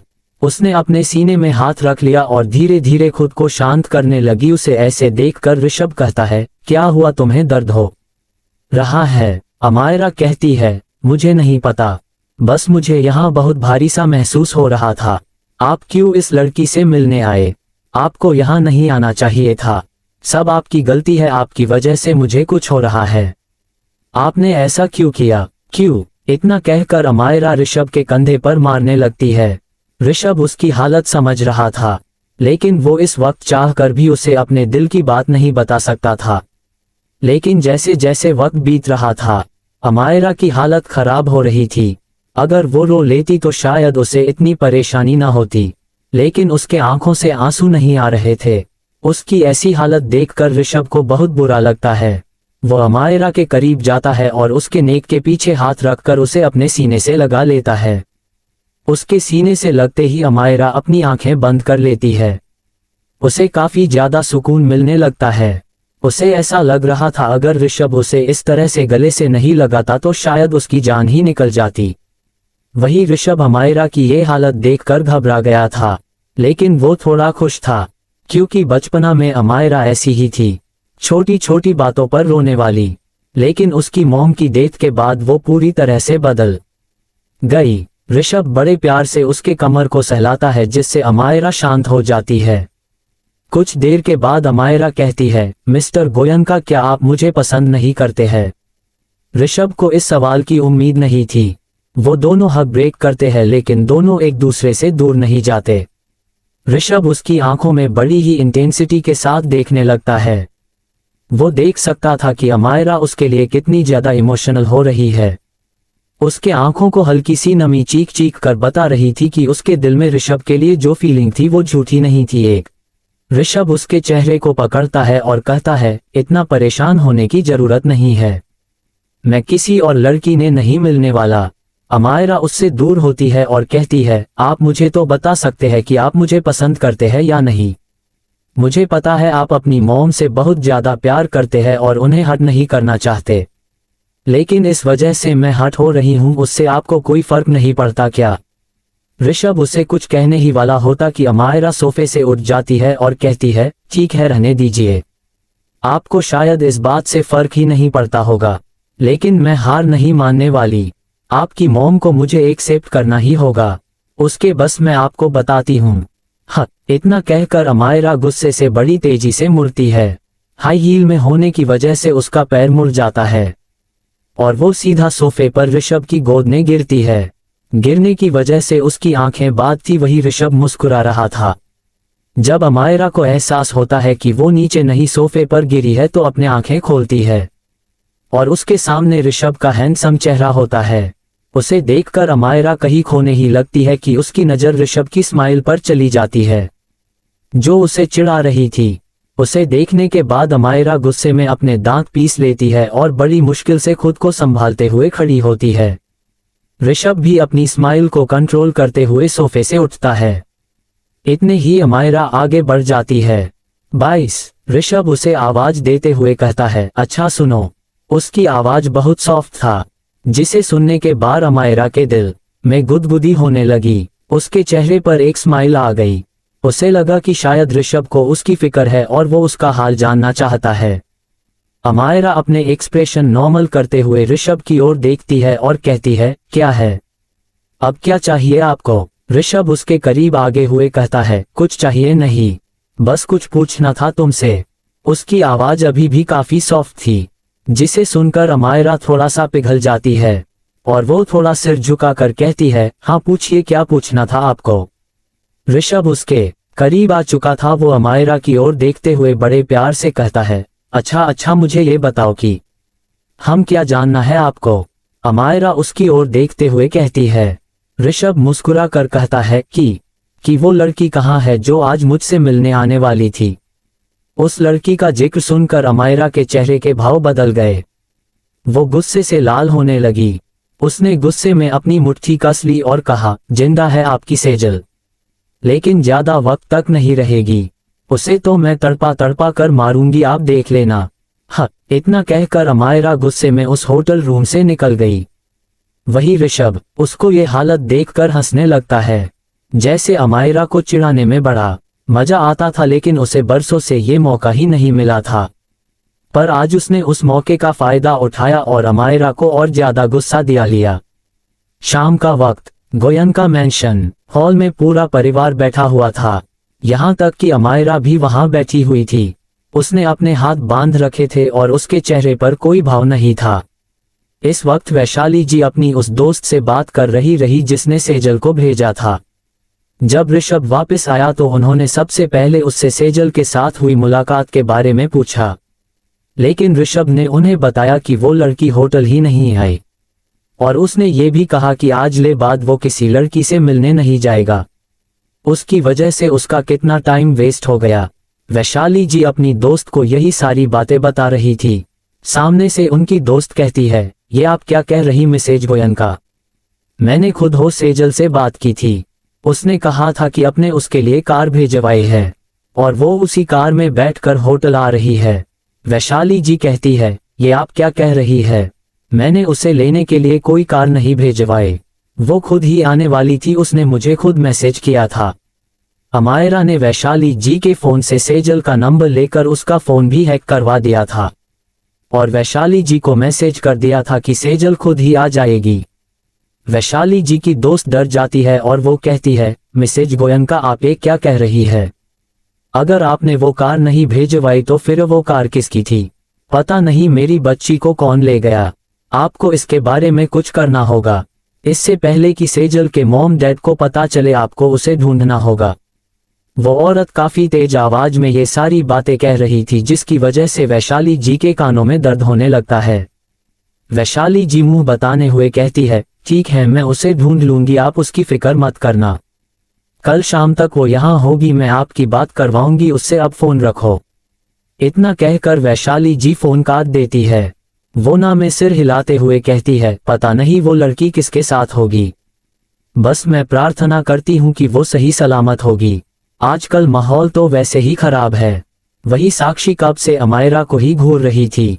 वो कहती है, मॉम जरा देखिए तो इस लड़की को कब से बैठकर हमारी बातें सुन रही है, काफी ऐसा तो नहीं है कि इसने ही मेरी होने वाली भाभी को किडनैप करवाया है। क्योंकि इसे जलन हो रही थी। उसकी बात सुनकर अमायरा को हंसी आ जाती है और वो कहती है, प्यारी ननंद जी, आपकी भाभी तो मैं ही हूं और मैं ही रहूंगी, इस बात को एक्सेप्ट कर लो। और ऐसा भी हो सकता है कि उस लड़की को मैंने हो गायब किया हो, इसलिए जरा अच्छे से छानबीन करवाना ठीक है। इतना कहकर अमायरा अपने कमरे की ओर जाने लगती है, जिसे देखकर साक्षी कुछ कहने ही वाली होती है कि वैशाली जी उसे रोकते हुए कहती है, रहने दो, उसने ये सब नहीं करवाया होगा, वो सिर्फ बाहर से ही खुद को इतना मजबूत दिखाती है, लेकिन वो इस तरह की कोई हरकत नहीं कर सकती। उद्धरण चिन्ह। उनकी बात सुनने के बाद ऋषभ मन हो मन हंसने लगता है। वैशाली जी अपनी बहू को कितना ज्यादा कमजोर समझ रही। जिस दिन वैशाली जी को पता चलेगा को अमायरा क्या क्या कर सकती है तो काफी हैरान हो जाएंगी। हमारे चैनल को लाइक और सब्सक्राइब जरूर कर लिया कीजिए और इसी तरह हम आगे भी अच्छी अच्छी स्टोरी आपके लिए लाते रहेंगे। तो चलिए अब बढ़ते हैं आगे स्टोरी में। 16 गोयनका मैंशन में सेजल। अब आगे। अगली सुबह गोयनका मैंशन में सुबह की शुरुआत होती है किसी के रोने को आवाज से। उसे सुनकर अमायरा बाहर आती है और देखती है हॉल में एक लड़की गला फाड़कर रो रही है। वैशाली जी उसके साथ बैठी हुई थी और उसे शांत करवाने की कोशिश कर रही थी। अमायरा थोड़ा पास जाकर देखती है तो ये लड़की कोई और नहीं सेजल थी। उसे देखकर अमायरा को हंसी आ गई, क्योंकि उसका चेहरा काफी हद तक झुर्रियों से ढक गया था। उसने कल से बोटॉक्स इंजेक्शन नहीं लिया था, जिसकी वजह से वो काफी ओल्ड लग रही थी। वैसे वो इतनी ओल्ड नहीं थी, लेकिन अलग इंजेक्शन लेने से उसके चेहरे को इसकी आदत पड़ गई थी। इसके बिना वो बूढ़ी नजर आने लगती है। अमायरा उसे देखकर हंस रही थी, वही वैशाली जी बड़ी मुश्किल से अपनी हंसी कंट्रोल किए हुए थे। वो सेजल को शांत करते हुए कहती है, कोई बात नहीं सेजल, अब तो तुम यहाँ आ गई हो ना, कुछ नहीं होगा तुम्हें, और जिसने भी तुम्हारे साथ ये किया है उसे हम बहुत जल्द ढूंढ लेंगे। उद्धरण चिन्ह। सेजल रोते हुए कहती है, आंटी आंटी मुझे बहुत डर लग रहा है, उसने मेरे साथ क्या किया पता है, छोटी छोटी चिट्ठियों से मुझे कटवाया, इसलिए मेरा चेहरा ऐसे हो गया है। आपको लग रहा होगा कि ये इस लड़की का असली चेहरा है, लेकिन ऐसा नहीं, और देखिए तो उसने मेरी एक आईब्रो भी काट दी है। आप ही बनाओ मैंने उसका क्या बिगाड़ा था, आखिर एक लड़की दूसरी लड़की के साथ ऐसा क्यों करेगी। उद्धरण चिन्ह। इतना कहकर सेजल रोने लगती है, वही वैशाली जी ये सुनकर हैरान रह जाती है कि किसी लड़की ने उसके ऐसा किया है। उनकी नजर अमायरा के कमरे की ओर चली जाती है, जहां से अमायरा आ रही होती है। उन्हें कल को साक्षी को बात याद आती है। उन्हें ऐसा लग रहा था जैसे शायद उन्होंने साक्षी की बात को सीरियस ना लेकर गलती कर दी है। ऐसा हो सकता है कि ये सब कुछ अमायरा ने किया हो। वही अमायरा हॉल की तरफ आती है और उसे देखकर सेजल हैरान हो जाती है। एक तो अमायरा बिना मेकअप और बिना सर्जरी के इतनी सुंदर लग रही थी, ऊपर से उसकी पहचान से सब वाकिफ थे। सेजल सोच में पड़ गई को वो यहाँ क्या कर रही है। वो बड़ी हैरानी से उसे देखती है और कहती है, तुम यहाँ क्या कह रही है। उसकी बात सुनकर वैशाली जी कहती है, सेजल क्या तुम इसे जानती हो, कहीं इसी लड़की ने तो तुम्हें चींटियों ने नहीं कटवाया था। उद्धरण चिन्ह। सेजल कहती है, नहीं आंटी ये तो अमायरा कपूर है ना, ये ऐसा क्यों करेगी, इसको मुझसे क्या दुश्मनी हो सकती है। मैं तो ये देखकर हैरान हूं कि ये यहाँ कैसे, वो भी इतनी सुबह, और ये उस कमरे से आ रही है, लेकिन ऐसा क्यों, तुम यहाँ क्या कर रही हो। अमायरा अपने हाथ बांध कर कहती है, मैं ऑफिस जाने के लिए रेडी हो ही रही थी कि मैंने किसी बंदरिया के रोने की आवाज सुनी। बस मुझे लगा कि आज फिर से घर में कुछ तमाशा होने वाला है, इसलिए मैं वही देखने आ गई। उसकी बात सुनकर और उसका एटीट्यूड देखकर सेजल को गुस्सा आने लगा था। उसने खुद को इस परिवार की बहू मान ही लिया था, इसलिए उससे बर्दाश्त ही नहीं हो रहा था कि कोई उससे इस टोन में बात कर सकता है। वो गुस्से से कहती है, मेरे कहने का मतलब है तुम गोयनका मेंशन में क्या कर रही हो? तुम्हें यहाँ रहने और आने को इजाजत किसने दी है? अमायरा अपनी एक आईब्रो चढ़ाकर उसे घूरती और कहती है, कमाल है, तुम मेरे घर में ही आकर मुझसे पूछ रही हो कि मैं यहाँ क्या कर रही हूँ। तुम होती कौन हो मुझसे ये सवाल करने वाली, और तुम औकात क्या है जो तुम मेरे सामने इस तरह से बैठी हो? उसकी कोल्ड वॉइस सुनकर सेजल के चेहरे के हवाएं उड़ गई, लेकिन वो हार मानने के मूड में नहीं थी। उसने कहा, मैं इस परिवार की होने वाली नहीं हूँ, समझी तुम? इस हिसाब से मेरी औकात तुमसे को गुनी गई। गोयनका कपूर से काफी ज्यादा आगे है, इसलिए तुम मुझसे इस तरह से बात नहीं कर सकती। उद्धरण चिन्ह। अमायरा हंसकर कहती है, अच्छा तो तुम इस घर को होने वाली नहीं हो। लेकिन मुझे नहीं पता था कि गोयनका परिवार का एक और बेटा है, क्योंकि जिस बेटे को पूरी दूसरी जानती है उनकी ऑलरेडी शादी हो चुकी है। उसकी बात सुनकर सेजल काफी ज्यादा हैरान रह जाती हैं। अब हैरानी से वैशाली जी को देखती है, वो कुछ परेशान लग रही थी। उन्हें ऐसे देखकर सेजल कहती है, ये झूठ बोल रही है ना आंटी, मिस्टर गोयनका की शादी कैसे हो सकती है? मैं उनसे शादी करने वाली हूँ, और अगर उनकी शादी हो चुकी होती तो सबको इस बारे में पता नहीं होता। उसकी बात सुनकर अमायरा जोर जोर से हंसने लगती है। उसे ऐसे हंसता हुए देखकर वैशाली जी अपना सिर पकड़ लेती है। वही सेजल बड़ी हैरानी से उसे देखने कहती है। अमायरा अपनी हंसी कंट्रोल करके कहती है, लगता है इन्होंने तुम्हें अब तक बताया नहीं है। कोई बात नहीं, मैं तुम्हें बता देती हूँ। आफ्टर ऑल इसके छोड़े हुए काम आगे चलकर मुझे ही करने हैं। क्यों, मैंने सही कहा ना सासू माँ?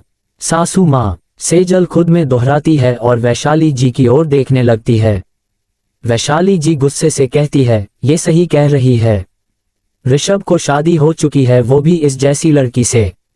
लेकिन तू चिंता मत कर, ऋषभ बहुत जल्द इसे तलाक दे देगा, और फिर मैं तुम दोनों को शादी बड़े धूमधाम से करवाऊंगी, और इसे भी इनवाइट करूंगी ताकि ये भी देखे को एक असली शादी कैसे होती है। इतना कहकर वैशाली जी मुंह बनाने लगती है। वही सेजल को ये सुनकर चैन आता है को वैशाली जी और अमायरा की नहीं बनती। साथ हो ऋषभ भी उससे मिलने आने वाला था। इसका यही मतलब था कि ऋषभ भी इस लड़की को पसंद नहीं करता। उसे अपना रास्ता साफ नजर आ रहा, और वो ये सोचकर मुस्कुरा रही थी कि वो बहुत जल्द गोयनका फैमिली की बहू बनेगी। अमायरा उसकी ये स्माइल देख लेती है और कहती है, ज्यादा हंसने की जरूरत नहीं है। वो आदमी तुम्हें कहीं नहीं मिलेगा, वो इस जन्म के लिए, हर जन्म के लिए मेरा है। सेजल उसे गुस्से से घूर कर कहती है, तुम तो ऐसे बोल रही हो जैसे तुम उनके लिए एक और जन्म लेकर आए हो। तुमने सुना नहीं, आंटी जी ने कहा कि मिस्टर गोयनका मेरे है, तो तुम उन्हें भूल जाओ। उसने उतना ही कहा कि सबको किसी के जूते की आवाज सुनाई देने लगती है। सबकी नजर सीढ़ियों की ओर चली जाती है जहां से ऋषभ आ रहा था। ऋषभ को देखकर सेजल के दिल को धड़कन बढ़ है। वो जितना फोटोज में हैंडसम लगता था उससे कई गुना ज्यादा हैंडसम रियल में लगता था। उसे तो ऐसा लग रहा था जैसे ऋषभ को देखने के बाद उसे किसी को भी देखने की जरूरत नहीं पड़ेगी। वही अमायरा को यह बात बिल्कुल अच्छी नहीं लगती। वो गुस्से और जलन से लाल होने लगती है। जैसे ही ऋषभ हॉल में आता है, सेजल के कदम अपने आप ही उस ओर बढ़ जाते हैं। 17 कैट फाइट। अब आगे। जैसे ही सेजल ऋषभ की ओर बढ़ने लगी है, अमायरा की आईब्रो आपस में जुड़ जाती है। वो जल्दी से ऋषभ के सामने जाकर खड़ी हो जाती है और सेजल का रास्ता ब्लॉक कर देता है। सेजल का मुंह बन जाता है। वही वैशाली जी कहती है, ये तुम क्या कर रही हो? अमायरा एटीट्यूड के साथ कहती है, क्या आप नहीं देख सकती? वही कर रही हूं जो एक पत्नी को करना चाहिए, अपने पति की हिफाजत। इस चुड़ैल से। अमायरा सेजल की ओर देखकर कहती है, जिसे सुनकर सेजल को गुस्सा आ जाता है। वो कहती है, भले ही वो तुम्हारे पति है, लेकिन बस कुछ दिनों के लिए। उसके बाद तो उनकी मुझसे शादी हो जाएगी, फिर मैं देखती हूँ तुम्हारा ये एटीट्यूड कहाँ जाता है। अमायरा गुस्से से कहती है, तुम्हें मेरी फिक्र करने की जरूरत नहीं है कि मैं कहाँ जाती हूँ अपनी, देखो तुम। क्या पता फिर से किसी ने उठा लिया तो इस बार वो तुम्हें वापस ही नहीं करेंगे। उद्धरण चिन्ह। अमायरा की बात सुनकर सेजल कहती है, तुम्हें देखकर साफ पता चल रहा है कि सिर्फ तुम ही हो जो मिस्टर गोयनका के साथ चिपकना चाहती हो, उन्हें तुम में कोई इंटरेस्ट नहीं है। वेल, तुम जैसी लड़की में किसी दिलचस्पी हो सकती है जिसके अंदर दिल ही नहीं है। बहुत सुना है तुम्हारे बारे, यहाँ तक भी सुना है कि तुम्हारी अपनी घर वालों से नहीं बनती। अब ऐसी लड़की को अपने पति से क्या बनेगी। उसकी बात सुनकर अमायरा कुछ कहने ही वाली होती है कि ऋषभ उसे घूर कर कहता, और उसे ये सब सुनाने वाली तुम कौन हो। मुझे नहीं लगता कि किसी और के घर आकर उनके गेस्ट के साथ इस तरह का ट्रीट करना एक अच्छे घर की लड़की कर सकती है। उद्धरण चिन्ह। उसकी बात सुनकर सबका ध्यान ऋषभ पर जाता है। वही अमायरा भी साइड हो जाती है और ऋषभ की ओर देखने लगती है। सेजल ऋषभ के मुंह से ये सारी बातें सुनकर चुप हो जाती है, क्योंकि उसे सबके सामने संस्कारी जो बनना था। ऋषभ अपनी मॉम से कहता है, मॉम कौन है ये लड़की, और बिना मेरी परमिशन के यहाँ क्या कर रही है। वैशाली जी मुस्कुरा कर कहती है, बेटा ये सेजल है, तुम कल इसी से तो मिलने जाने वाले थे। मैंने तुम्हें इसको फोटो भी दिखाई थी, तुम्हें याद नहीं है। जरा देखो तो उन किडनैपर्स ने इसके साथ क्या किया है। बेचारी का सुंदर चेहरा बिगाड़ दिया। इतना कहकर वैशाली जी सेजल के कंधे पर हाथ रखकर उसे कंसोल करने की कोशिश करती है। वही सेजल भी इमोशनल होने की बड़ी अच्छी एक्टिंग करने लगती है। उन्हें ऐसे देखकर अमायरा कहती हैं, शायद इस लड़की ने किसी सस्ती एकेडमी से एक्टिंग की क्लासेज ली है, इसलिए सही से एक्सप्रेशन भी नहीं आ रहे हैं। रो रही है तो ऐसे लग रहा है जैसे कोई बकरी मुंह बना रही हो। तुम चाहो तो मुझे बता सकती हो अगर तुम्हें किसी अच्छी एकेडमी में एडमिशन लेना हो तो, और तुम बिल्कुल भी फिक्र मत करना, उसके पैसे भी मैं ही दे दूंगी। इतना कहकर अमायरा अपने बालों को झटकते हुए अपने कमरे की ओर चली जाती हैं।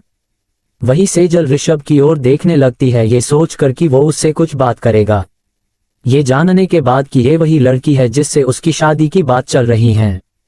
लेकिन ऋषभ उसकी ओर देखता ही नहीं और घर से निकल जाता है। सेजल का मुंह बन जाता है।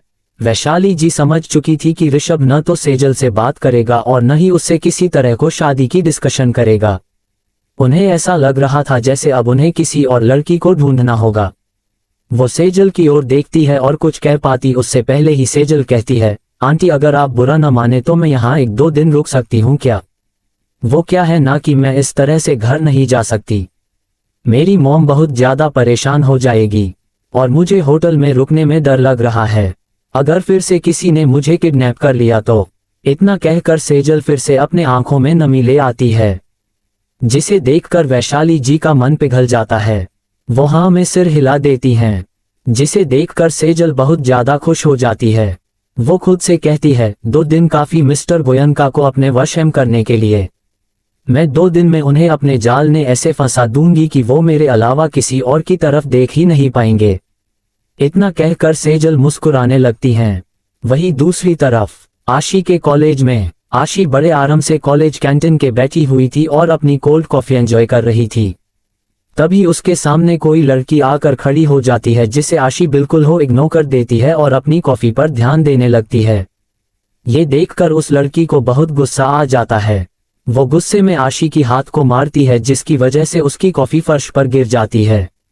आशी को बहुत ज्यादा गुस्सा आ जाता है। वो अपनी लाल हो चुकी आंखों से उस लड़की की ओर देखती है और उसे घूरने लगती है। उसके सामने कोई और नहीं साक्षी थी, जो इस वक्त काफी गुस्से में लग रही थी। उसे देखकर आशी कहती है, लगता है गर्मी का असर कुछ ज्यादा ही हो रहा तुम पर। ये तुम्हारा घर नहीं है जहां तुम आते जाते हुए सामान तोड़ती रहो, कॉलेज है और यहाँ वैसे ही रहा जाता है। साक्षी अपने हाथ बांध कर कहती है, मुझे सिखाने की जरूरत नहीं है कि मैं कहाँ हूँ और क्या सकती हूँ।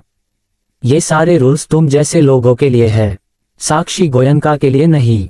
उद्धरण चिन्ह। आशी अपनी एक आईब्रो चढ़ाकर कहती है, लगता है मेरी बहन के वहां जाते ही तुम्हारी अच्छी खराब ली है, इसलिए तुम इस तरह से बिन पानी के मछली जैसी छटपटा रही हो। ये तो अभी शुरुआत है, तुम मेरी बहन को अच्छे से जानती होगी। उसका एटीट्यूड पूरे गोयनका खानदान पर भारी पड़ेगा। आशी की ऐसी बातें सुनकर साक्षी गुस्से से लाल हो जाती है। वो गुस्से में टेबल पर रखे सारे सामान को गिरा देती है, जिसकी वजह से सबका ध्यान उन दोनों की ओर चला जाता है। आशी अभी भी अपने चेयर पर बैठी हुई साक्षी को घूर रही थी और मुस्कुरा कर कहती है, लगता है मैंने तुम्हारी दुखती रग पर हाथ रख दिया है। द ग्रेट साक्षी गोयनका का ईगो हर्ट हो गया। उद्धरण चिन्ह। साक्षी गुस्से में उसकी ओर उंगली दिखाकर कहती है, अपनी जुबान कर काबू रखो वरना मैं तुम्हारा वो हाल करूंगी कि तुम किसी को मुंह नहीं दिखा पाओगी। उसकी बात सुनकर आशी भी अपनी जगह से खड़ी हो जाती है और उसे घूर कर कहती है, क्या कर लोगी तुम? हाँ बोलो क्या कर लोगी? तुम्हारे जैसे लोगों को हैंडल करना मुझे अच्छे से आता है। तुम्हारी ये जो आंखें हैं ना, उन्हें निकाल कर तुम्हारे भाई को पार्सल करवा दूंगी, फिर उन्हें दिखाती रहना अपनी ये बड़ी बड़ी आंखें। उसकी बात सुनकर साक्षी कहती है, तुम्हें तो मैं। इतना कहकर वो आशी का बाल पकड़ लेती है, जिसकी वजह से आशी की चीख निकल जाती है। सारे लोग इस हो रहे तमाशे को बड़े मजे से देख रहे थे और उसका वीडियो भी बना रहे थे। वही आशी भी अपने हाथ बढ़ाकर साक्षी के बाल पकड़ लेती है। दोनों एक दूसरे के बालों को काफी जोर से खींचने लगते हैं। आशी कहती है, तू मेरे बाल छोड़ वरना अच्छा नहीं होगा, मैं तुझे कॉलेज से निकलवा दूंगी। साक्षी कहती है, अगर दम है तो निकलवा के दिखा, ये मेरे भाई का कॉलेज है, तुझे तो मैं यहाँ से निकलवा दूंगी। अहे, आशी ने काफी जोर से उसके बालों को पुल किया, जिसकी वजह से साक्षी और जोर से चिल्लाने लगती है। दोनों को लड़ाई अपने पीक पर पहुंच चुकी थी, जिसे देखकर एक स्टूडेंट टीचर को बुलाने चला जाता है। इधर दोनों लड़ रहे होते हैं कि कैंटीन में एक लड़की आती है। उस लकड़ी को देखकर सबके सब साइड होने लगते हैं। वो उन दोनों को बड़े आराम से देखने के बाद अपने हाथ बांध लेती हैं। वो कुछ देर तक उन दोनों को ऐसे ही देखती है, फिर कहती है, स्टॉप इट। उसकी आवाज सुनकर सब कुछ एकदम शांत हो जाता है। आशी और साक्षी भी लड़ना बंद कर देते हैं, क्योंकि उन्हें ये आवाज जानी पहचानी सी लग रही थी। दोनों पहले एक दूसरे को देखते हैं और दूर अपना सिर घुमाकर सामने की ओर, और उस लड़की को देखकर हैरान हो जाते हैं, क्योंकि ये लड़की कोई और नहीं अमायरा थी। उद्धरण चिन्ह, उसे देखकर दोनों काफी डर जाते हैं, क्योंकि अमायरा के चेहरे पर जिस तरह का एक्सप्रेशन नजर आ रहा था, उसे देखकर साफ पता चल रहा था कि उसे इन दोनों की ये हरकत बिल्कुल पसंद नहीं आ रही है। अमायरा उन दोनों को घूर कर देखती है और कहती है, अब तुम दोनों फिर से कहना पड़ेगा एक दूसरे को छोड़ने के लिए। दोनों झट से एक दूसरे को छोड़ते हैं और सीधा खड़े होकर अमायरा की ओर देखने लगते हैं। इस बार तो साक्षी भी अमायरा के एटीट्यूड से डील नहीं कर पा रही थी। वो किसी अच्छे बच्चे की तरह उसकी बातें मान रही थी। अमायरा अपने गॉगल निकालती है और उन दोनों को घूरते हुए कहती है, तो इस तरह से हो रही है यहाँ पढ़ाई? हो, क्या डैड को पता है कि तुम यहाँ ये सब कर रही हो? और तुम क्या मिस्टर गोयनका जानते हैं कि तुम्हारी इन हरकतों के बारे में? दोनों का सिर झुका हुआ, सब लोग उन्हें ही देख रहे थे। उन्हें बहुत शर्म आ रही थी, जिसे देखकर अमायरा आसपास ले लोगों को देखती है। उसकी सरसराती हुई नजर खुद पर महसूस कर सबने अपनी नजरें झुका ली। अमायरा एक लड़के को घूर कर देखती है और कहती है, फोन। अमायरा की बात सुनते ही वो लड़का अपना फोन जमीन पर फेंक कर उसे तोड़ देता है, क्योंकि वो आशी और साक्षी की लड़ाई की वीडियो बना रहा था। अमायरा को नजरें फिर से उन दोनों पर चली जाती है और वो कहती है, और तुम दोनों मेरे साथ चलो। इतना कहकर अमायरा पीछे मुड़ी ही थी कि कुछ टीचर्स वहां आने लगते हैं। अमायरा को देखते ही वो सभी काफी डर जाते हैं। आखिर वो इतनी बड़ी हस्ती जो थी, लेकिन अमायरा उन सबको इग्नोर करके वहां से चली जाती है। साक्षी और आशी भी उसके पीछे चली जाती है। कुछ देर के बाद तीनों एक मॉल के कैंटीन में बैठे हुए थे। अमायरा अपने हाथ बंधे उन दोनों को घूर रही थी, वही वो दोनों भी अपने हाथ बांधे हुए थे और एक दूसरे से अपोजिट डायरेक्शन में देख रहे थे। अमायरा उन्हें देखकर कहती है, तुम दोनों को देखकर ऐसा लग रहा है जैसे तुम दोनों सिर्फ एक दूसरे से लड़ने के लिए कॉलेज जाते हो। क्या तुम दोनों को अपना स्टेटस नहीं पता है? इस तरह से सबके सामने कहते हुए अमायरा अपनी आंखें रोल करने लगती हैं। वो आगे कहती है, चलो एक दूसरे से माफी मांगो, उसके बस हम घर जा रहे हैं। दोनों एक साथ अमायरा की ओर देखती है और एक साथ कहती है, मैं इससे माफी नहीं मांगने वाली। दोनों एक बार एक दूसरे की ओर देखते हैं और फिर से एक दूसरे से मुंह फेर लेते हैं। अमायरा को गुस्सा आने लगता है। वो टेबल पर जोर से हाथ मारती है और कहती है, तुम लोगों को मेरी बात सुनाई नहीं दे रही है क्या? माफी मांगो एक दूसरे से। उसके ऐसा कहने कर दोनों एक दूसरे को देखते हैं और घूरने लगते हैं। आशी अमायरा से कहती है, मेरी कोई गलती नहीं है अम्मू दी, मैं इससे माफी क्यों मांगू? इस लड़की ने पहले मेरी कॉफी गिरा दी और फिर मेरे बाल भी खींचे, मैं क्यों इससे माफी मांगी? उद्धरण चिन्ह। साक्षी भी बड़े ताव से कहती है, और तुम्हें लगता है कि अगर तुम मुझे मेरी गलती बताओगी तो मैं तुमसे माफी मांग लूंगी? कभी नहीं। इतना कहकर दोनों फिर से दूसरी ओर देखने लगते हैं। अब अमायरा को गुस्सा आ रहा था। वो गुस्से में खड़ी होती है और अपने गार्ड को बुलाकर कहती है, इन दोनों को लेकर घर आ जाना। और हाँ, इस बात का अच्छे से ध्यान रखना कि दोनों को घर का रास्ता याद हो। आफ्टर ऑल दोनों चलकर आने वाली है, कहीं ऐसा ना हो कि दोनों रास्ता ना हो भूल जाए। इतना कहकर अमायरा वहां से चली जाती है। उसे इस तरह से जाता हुआ देखकर साक्षी डेविल स्माइल करते हुए कहती है, उसे क्या लगता है इसके कहने से मैं पैदल आऊंगी। साक्षी गोयनका के पास गाड़ियों को कमी नहीं है और इस बार तो मैं खुद भाई को बुलाऊं और उसे डांट भी खिलाऊंगी। इतना कहकर साक्षी अपना फोन खोली ही होती है, एक गार्ड आकर उसके हाथ से उसका फोन ले लेता है। साक्षी गुस्से से सिर उठाकर देखती है, ये सोचकर कि अमायरा का कोई गार्ड होगा लेकिन वो ये देखकर हैरान हो जाती है कि ये उसका ही गार्ड था। साक्षी उसे कहती उससे पहले ही गार्ड कहता है, मैम अगर आप अभी से चलना शुरू करेंगी तो शाम तक घर पहुंच जाएंगी, प्लीज जल्दी चलिए। साक्षी हैरानी से कहती है, मतलब तुम लोग भी उसके साइड हो। इस पर वो गार्ड कुछ नहीं कहता और चुपचाप से अपना सिर झुका लेता है। साक्षी समझ जाती है अब उसका कुछ नहीं हो सकता। वो गुस्से से खड़ी हो जाती है और मॉल से बाहर जाने कहती है। वही आशी के पास कोई ऑप्शन नहीं था। अमायरा की बात तो उसके डैड भी टालते थे, फिर ये गार्ड क्या हो उसका साथ देते। उद्धरण चिन्ह, वो मुंह बनाते हुए खड़ी हो जाती है और वहां से जाने लगती है। हमारे चैनल को लाइक और सब्सक्राइब जरूर कर लिया कीजिए और इसी तरह हम आगे भी अच्छी अच्छी स्टोरी आपके लिए लाते रहेंगे। तो चलिए अब बढ़ते हैं आगे स्टोरी में। न्यूज 18, मिस्टर गोयनका मुझे दर्द हो रहा है। अब आगे। अमायरा की पनिशमेंट के बाद दोनों आशी और साक्षी मॉल से निकल चुके थे। दोनों का घर एक ही डायरेक्शन में थे, इसलिए दोनों एक दूसरे के आगे पीछे चल रहे थे। आशी आगे थी तो साक्षी उसके पीछे। दोनों की हालत खराब हो गई थी। दोनों अब हौंफने लगी। दोनों रुक जाती है और मुड़कर पीछे की ओर देखने लगती है कि आखिर वो कितने दूर आ चुकी हैं। करीब 300 मीटर की दूसरी पर मॉल था, जिसे देखकर साक्षी कहती है, क्या इतना चलना काफी नहीं है? क्या तुम उससे बात करके पूछ नहीं सकते कि अब मैं कार से आ सकती हूँ या नहीं? उसको बात सुनकर गार्ड्स हैरान थे। इतनी दूर चलने में ही दोनों की हालत खराब हो गई थी। वही आशी कहती है, प्लीज अम्मू दी से बात करो, मैं और नहीं चल सकती।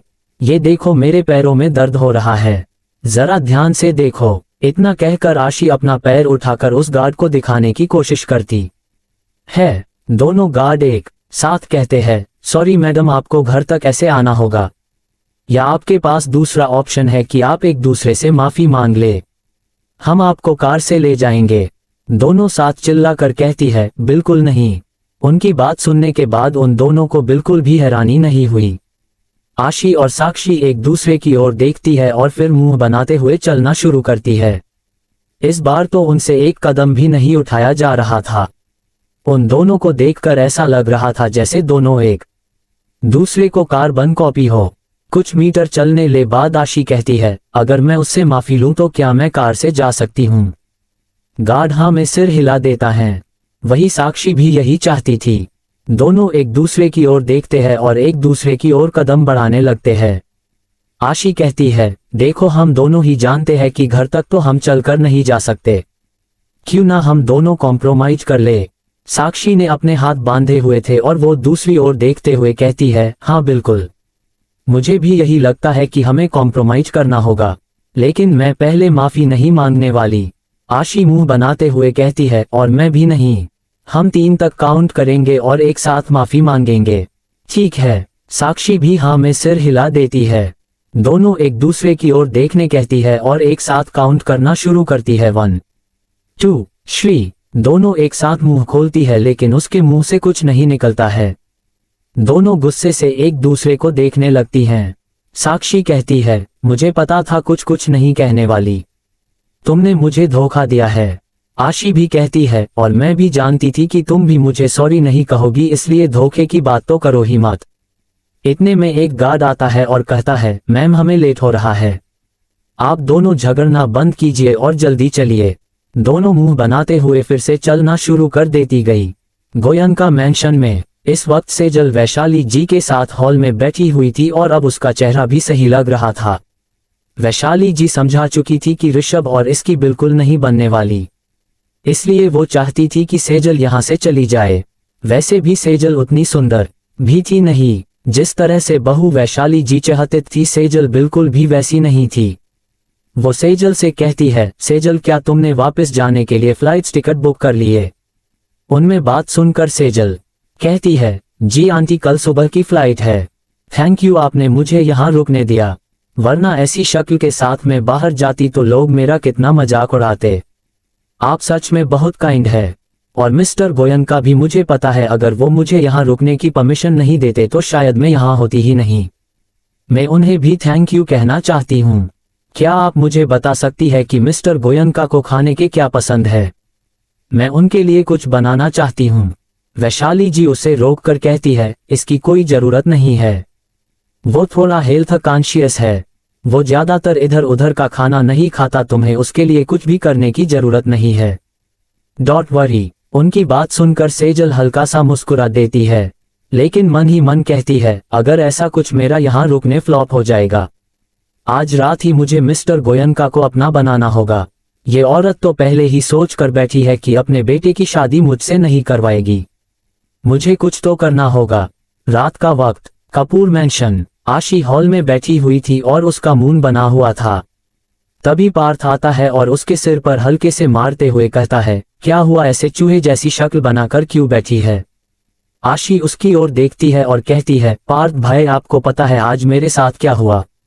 इतना कहकर आशी अपनी पप्पी आइज से उसे देखने लगती हैं। पार्थ समझ जाता है को कुछ गड़बड़ है।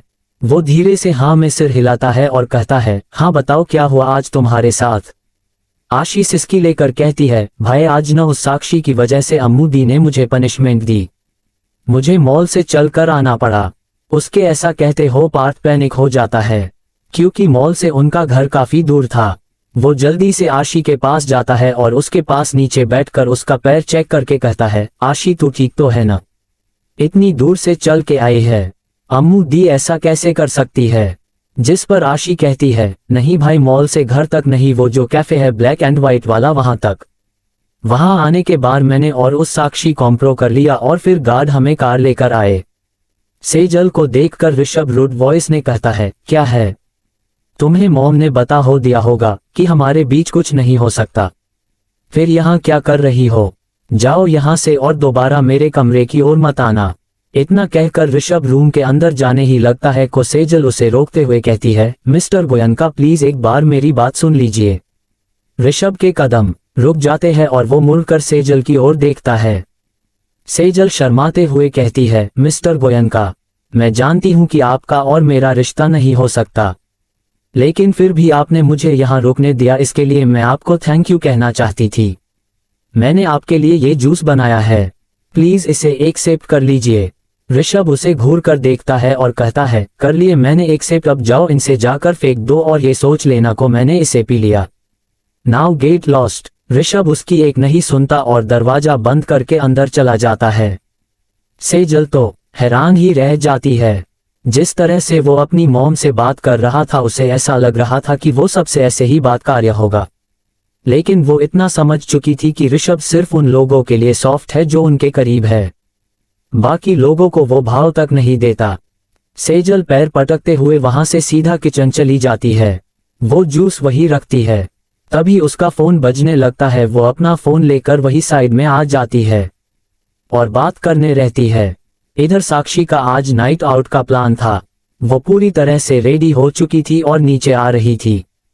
सीढ़ियों के पास आकर साक्षी खुद से कहती है, ये अमायरा की बच्ची ने तो मेरा सारा मूड खराब कर दिया। आज तो मैं रात भर पार्टी करूंगी, तब जाकर मेरा मूड सही होगा। आसपास कोई है तो नहीं? इतना कहकर साक्षी आसपास देखती है, उसे कोई नजर नहीं आता। वो मुस्कुराते हुए वहां से चली जाती है। जाते हुए उसकी नजर किचन पर पड़ती है, जहां उसे सेजल का रखा हुआ वो जूस दिख जाता है। उसे देखने के बाद साक्षी उसके पास जाती है और कहती है, थोड़ा सा पी लेती हूँ, चाहे किसी का भी उसे बुरा नहीं लगेगा। इतना कहकर साक्षी पूरा जूस पी जाती है और मटकते हुए वहां से जाने लगती है। कुछ देर बाद जब सेजल वापस आती है तो वहां खाली ग्लास देखकर हैरान हो जाती है। वो सिंक में कर देखती है कि कहीं किसी ने उसे फेंक तो नहीं दिया। उसे देखने के बाद सेजल खुद से कहती है, ये तो यहाँ नहीं है, मतलब किसी ने उसे पी लिया। तू तो गई सेजल, वो ड्रग बहुत ज्यादा पावरफुल है। अगर किसी ने उसे पी लिया है तो आधे घंटे में उसका असर होने लगेगा। मुझे अब जल्द से जल्द यहाँ से निकल जाना चाहिए, वरना किसी को पता चलेगा तो मैं तो गई। इतना कहकर वो अपना सामान पैक करने लगती है और जल्द से जल्द यहाँ से निकलने की कोशिश करने लगती है। इधर अमायरा को नींद नहीं आ रही थी। वो ऋषभ के रूम के आसपास चक्कर लगा रही थी। ऋषभ उसे वो अटेंशन नहीं दे रहा था जो वो चाहती थी। उसे पता था कि ऋषभ उससे प्यार करता है, लेकिन अपनी मॉम की वजह से वो उसे इतना इग्नोर कर रहा था कि अमायरा को गुस्सा आ रहा था। वो उसके कमरे के बाहर चक्कर लगा रही थी कि तभी ऋषभ के रूम का दरवाजा खुलता है। अमायरा उसकी ओर देखती है और उसे घूरने लगती है। ऋषभ उसे देखता है और कहता है, क्या यहाँ पहरा दे रही हो? अमायरा हाँ में सिर हिलाकर कहती है, हाँ, आपकी मॉम मेरे लिए जो सौतन लेकर आई है उसका कोई भरोसा नहीं है। क्या पता सब सो जाए और वो यहाँ आ जाए। मैं कोई रिस्क नहीं ले सकती। उसकी गंदी नजर है, मैं उसे कोई मौका नहीं दे सकती आपके करीब जाने का। ऋषभ दरवाजा पर लीन होकर खड़ा होता है और अपने हाथ बांध कर कहता है, तुम थोड़ा लेट हो गई। वो पहले ही यहाँ आ चुकी है। शायद तुम्हारी नजर सही नहीं है, तुम्हें इस बात का ध्यान। ऋषभ ने इतना ही कहा था कि अमायरा दरवाजा को धक्का देते हुए रूम के अंदर आ जाती है। ऋषभ मुस्कुराते हुए पीछे मुड़कर देखता है। वही अमायरा सेजल को रूम में इधर उधर ढूंढने लगती है, लेकिन वो उसे कहीं नजर नहीं आती। वो ऋषभ के सामने खड़ी हो जाती है और कहती है, कहाँ है आपकी सेजल? कहाँ छिपा कर रखा है आपने उसे? ऋषभ उसके पास आता है और कहता है, मैंने कहा था वो यहाँ आ चुकी है, लेकिन ये नहीं कहा कि वो यहाँ रुकी हुई है। तुम्हें कुछ करने से पहले सोचना चाहिए था। अमायरा उसे घूर कर देखती है और कहा, आपको क्या लगता है मैं इतनी पागल हूँ? मुझे आपकी बात अच्छे से समझ आ गई थी, लेकिन मैं बस चेक करना थी अपने लिए। यहाँ मैं आपके लिए आपके सारे घर वालों को मना रही हूँ और आप है कि किसी और के साथ बीसी हो गए, फिर मेरा क्या होगा? ऋषभ उसे देखते हुए कहता है, क्या तुम इतनी ज्यादा इनसिक्योर हो? तुम्हें मेरे वर्ड्स पर यकीन नहीं है? अमायरा बड़े ही कॉन्फिडेंट के साथ कहती है, बिल्कुल यकीन है। मैं ये भी जानती हूँ कि आप मुझसे प्यार करते हैं, लेकिन अपनी मॉम के वजह से। कहते हुए अमायरा रुक जाती है, क्योंकि उसने कुछ ऐसा कह दिया था जो उसे नहीं कहना चाहिए था। वो हैरानी से उसे देखती है और कहती है, मैं आपसे बाद में मिलती हूँ। इतना कहकर अमायरा वहां से जाने लगती है, लेकिन ऋषभ उसका हाथ पकड़कर उसे रोक देता है। अमायरा कसकर अपनी आंखें बंद कर लेती है और खुद को नॉर्मल करते हुए ऋषभ की ओर देखती है। ऋषभ उसे शक भरी नजरों से देखते हुए कहता है, तुमसे किसने कहा कि मैं तुम्हें पसंद करता हूँ? क्या डैड ने? अमायरा डेविल स्माइल करते हुए कहती है, मतलब ये सच है? उसके ऐसा कहते ही ऋषभ झट से उसे अपने पास खींच लेता है। अमायरा उसके सीने से जा लगती है। अमायरा कहती है, मिस्टर गोयनका, मैं जानती हूँ ये सच है, आप खुद इस बात को है। उसने इतना ही कहा था को ऋषभ अमायरा के नेक ने अपना सिर डालते हुए उसे बाइट कर लेता है। अमायरा की आंखें शौक से बंद हो जाती है और वो कहती है, मिस्टर गोयनका, मुझे दर्द हो रहा है। उसके इतना कहते ही ऋषभ उसे बाइट करना बंद करके उसके नेक पर वेट किसेस देने लगता है। 19 ऋषभ का इजहार और नशा। अब आगे कुछ देर के बाद ऋषभ अमायरा को किस करना बंद करता है और उससे दूर होता है, लेकिन अमायरा अभी भी ऋषभ के बाहों में ही थी। वो गहरी सांस लेते हुए ऋषभ की ओर देखने लगती है। वही ऋषभ भी उसकी ओर देखते हुए कहता है, किसने कहा कि मैं तुमसे प्यार करता हूँ? अगर तुमने ये मेरे मुंह से नहीं सुना है तो ये झूठ है। अमायरा डेविल स्माइल करते हुए कहती है, और अगर ये बात मैंने आपके ही मुंह से सुनी हो तो? ऋषभ हैरान रह जाता है। वो मन ने कहता है, ये क्या कह रही है? क्या तुमने उस दिन मेरी बात सुनी थी? फ्लैशबैक 2 साल पहले। आज ऋषभ और अमायरा को मेहंदी था। शादी मीडिया के सामने नहीं आने वाली थी, लेकिन घर के लोग चाहते थे कि सारे फंक्शन अच्छे से हो। अमायरा खुश नहीं थी, लेकिन ऋषभ खुश, लेकिन वो अपने फेस से शो नहीं कर रहा था। दोनों ही साथ बैठे हुए थे और अमायरा के हाथों में मेहंदी कही हुई थी। वही ऋषभ न बस दोनों का नाम लिखवाया था। अमायरा को इस वक्त बहुत गुस्सा आ रहा था, क्योंकि वो अपनी एक इम्पोर्टेंट मीटिंग छोड़कर आई थी। वो बस गुस्से में सबको घूर रही थी। ऋषभ के डैड उसके पास आते हैं और उसकी नजर उतारते हुए कहते हैं, हाय मेरी बहू कितनी सुंदर है। देखना जब सबको इस शादी के बारे में पता चलेगा तो सब कितने जल भून जाएंगे। अमायरा अपनी एक आईब्रो चढ़ाकर कहती है, सबको क्यों बताना है इस शादी के बारे में? मैंने आप लोगों से पहले ही कहा था कि मैं इस रिश्ते को मीडिया के सामने नहीं लेकर आना चाहती। इसलिए आप भूल जाओ कि कोई आपसे जलने वाला है। ऋषभ भी कहता है, ये सही कह रही है, ये शादी सिर्फ हमारे परिवार के बीच हो रहेगी। मैं इस रिश्ते को पब्लिक करने के बारे में सोच ही नहीं रहा हूँ। एक ऋषभ को बस इस बात से मतलब था कि अमायरा और उसकी शादी हो रही है, चाहे किसी भी कंडीशन में हो। अमायरा उसकी हो रही थी। उसे आज की अमायरा भी बचपन वाली अमायरा ही लगती थी जो उसे पसंद करती थी, लेकिन वो इस बात से अनजान था कि चीजें अब बदल चुकी है। अमायरा अचानक ही अपनी जगह से उठ जाती है, जिसे देखकर सबकी नजर उस पर ही चली जाती है। वो वहां से जाते हुए कहती है, मुझे आराम करना है, मैं काफी थक गई हूं। इतना कहकर बिना किसी की परवाह किए अमायरा वहां से चली जाती है। उसे ऐसे जाता हुआ देखकर सबको बुरा लगता है। सबको पता था को इस शादी से अगर सबसे ज्यादा कोई नाराज है तो वो है अमायरा। नीलम बात को संभालते हुए कहती है, आज सुबह ही वो ऑफिस है थी, फिर ये फंक्शन, इतना सब कुछ एक साथ करने पर इंसान को थकावट तो हो ही जाती है। सभी हाँ में सिर हिला देते हैं। ऋषभ को लगता है कि शायद अमायरा ने शादी के लिए हाँ सिर्फ प्रेशर में ही की गई। उसे ऐसा लगा जैसे अमायरा अब उसे पसंद नहीं करती, वरना पहले वाली अमायरा होती तो अब तक खुशी से उछलती रहती है। यही सोचकर ऋषभ उसके पीछे जाने लगता है। अमायरा गार्डन एरिया में खड़ी हुई थी और किसी से फोन पर बात कर रही थी। ऋषभ उसके पास जाता है और उसके पीछे खड़ा हो जाता है। इधर अमायरा फोन में कहती है, कहो तुम क्या कहना चाहते हो। ऋषभ को लगता है कि अमायरा उसकी ही बात कर रही है, इसलिए वो एक गहरी सांस लेकर कहता है, देखो मैं जानता हूं ये शादी तुम्हारी मर्जी से नहीं हो रही है और तुम खुश नहीं हो, और जहां तक मेरी बात है, मैंने हमेशा से ही इस दिन का इंतजार किया है। मैंने ये बात किसी से नहीं कही है, लेकिन ये सच है कि मैं तुम्हें पसंद करता हूं। इधर अमायरा फोन में कहती है, तुम कहना क्या चाहते हो, साफ साफ कहो। ऋषभ को थोड़ा झिझक रहा था, क्योंकि उसने सोचा था कि जब वो अमेरिका से वापस आएगा तो अमायरा पहले अपने प्यार का इजहार करेगी, लेकिन ये चीज ऋषभ कर रहा है। ऋषभ एक कदम आगे बढ़ाकर कहता है, आई लव यू। आई। ठीक इसी वक्त अमायरा पीछे मुड़ती है। उसके सामने ऋषभ था, जिसे देखकर उसकी आईब्रो आपस में जुड़ जाती हैं। उसने अपने लेफ्ट हैंड में फोन पकड़ा हुआ था। वो फोन में कहती है, मैं तुमसे बाद में बात करती हूँ। इतना कहकर वो फोन काट देता है। वो अपने हाथ बांधकर कहती है, आपको कुछ कहना था। ऋषभ समझ जाता है कि अमायरा ने उसकी बात नहीं सुनी है, इसलिए वो बात बनाते हुए बड़े ही रूड वॉइस में कहता है, मुझे पता है ये शादी तुम्हारी मर्जी से नहीं हो रही है, लेकिन यहाँ सिर्फ तुम नहीं जो जिसे परेशानी हो रही है। लेकिन अगर तुम ये शादी कर ही रही हो, तुम्हें सारे फंक्शन में अच्छे से शरीक होना चाहिए, और मुझे नहीं लगता तुम ऋषभ गोयनका से ज्यादा बीसी होगी, इसलिए अपना ये बेकार का एटीट्यूड दिखाना बंद कर दो। इतना कहकर ऋषभ वहां से चला जाता है। प्रेजेंट उस मोमेंट को याद करते हुए ऋषभ कहता है, तो क्या तुमने उस दिन मेरी बात सुनी थी। अमायरा की आंखें शौक से बड़ी हो जाती है। वो सोचने लगती है कि ऋषभ ने कब उसे अपने दिल की बात कही थी।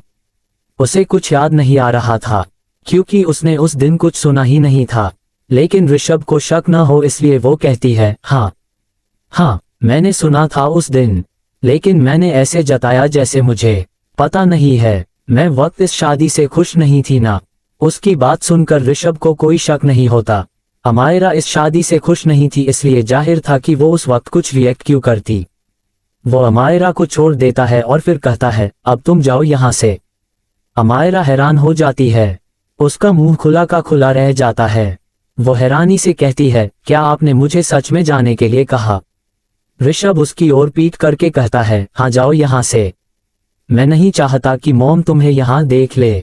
उन्हें ऋषभ ने इतना ही कहा था कि अमायरा उसका टी शर्ट पकड़कर उसे अपनी ओर टर्न कर देती है। ऋषभ बिल्कुल शॉक हो जाता है। उसे उम्मीद नहीं थी कि अमायरा के अंदर इतनी ताकत होगी। वो संभल पाता उससे पहले ही अमायरा कहती है, ठीक है तो मैं यहाँ से चली जाऊंगी, और अब से मैं बिल्कुल भी आपके पास नहीं आऊंगी। प्यार करते हैं फिर भी बस मम्मा मम्मा कर रहे हैं। मैं यहाँ सबसे लड़ रही हूँ ताकि वो मुझे एक्सेप्ट कर ले, लेकिन आप तो कुछ कर ही नहीं रहे हैं। आप चाहते हैं या नहीं कि हम साथ रहे। ऋषभ उसके सवाल का जवाब देने की कोशिश करता है, लेकिन अमायरा फिर से कहना शुरू कर देती है, छोड़िए आप क्या कहेंगे। आपकी हरकतें तो यही बता रही है कि आप इस रिश्ते के बारे में कितने सीरियस है।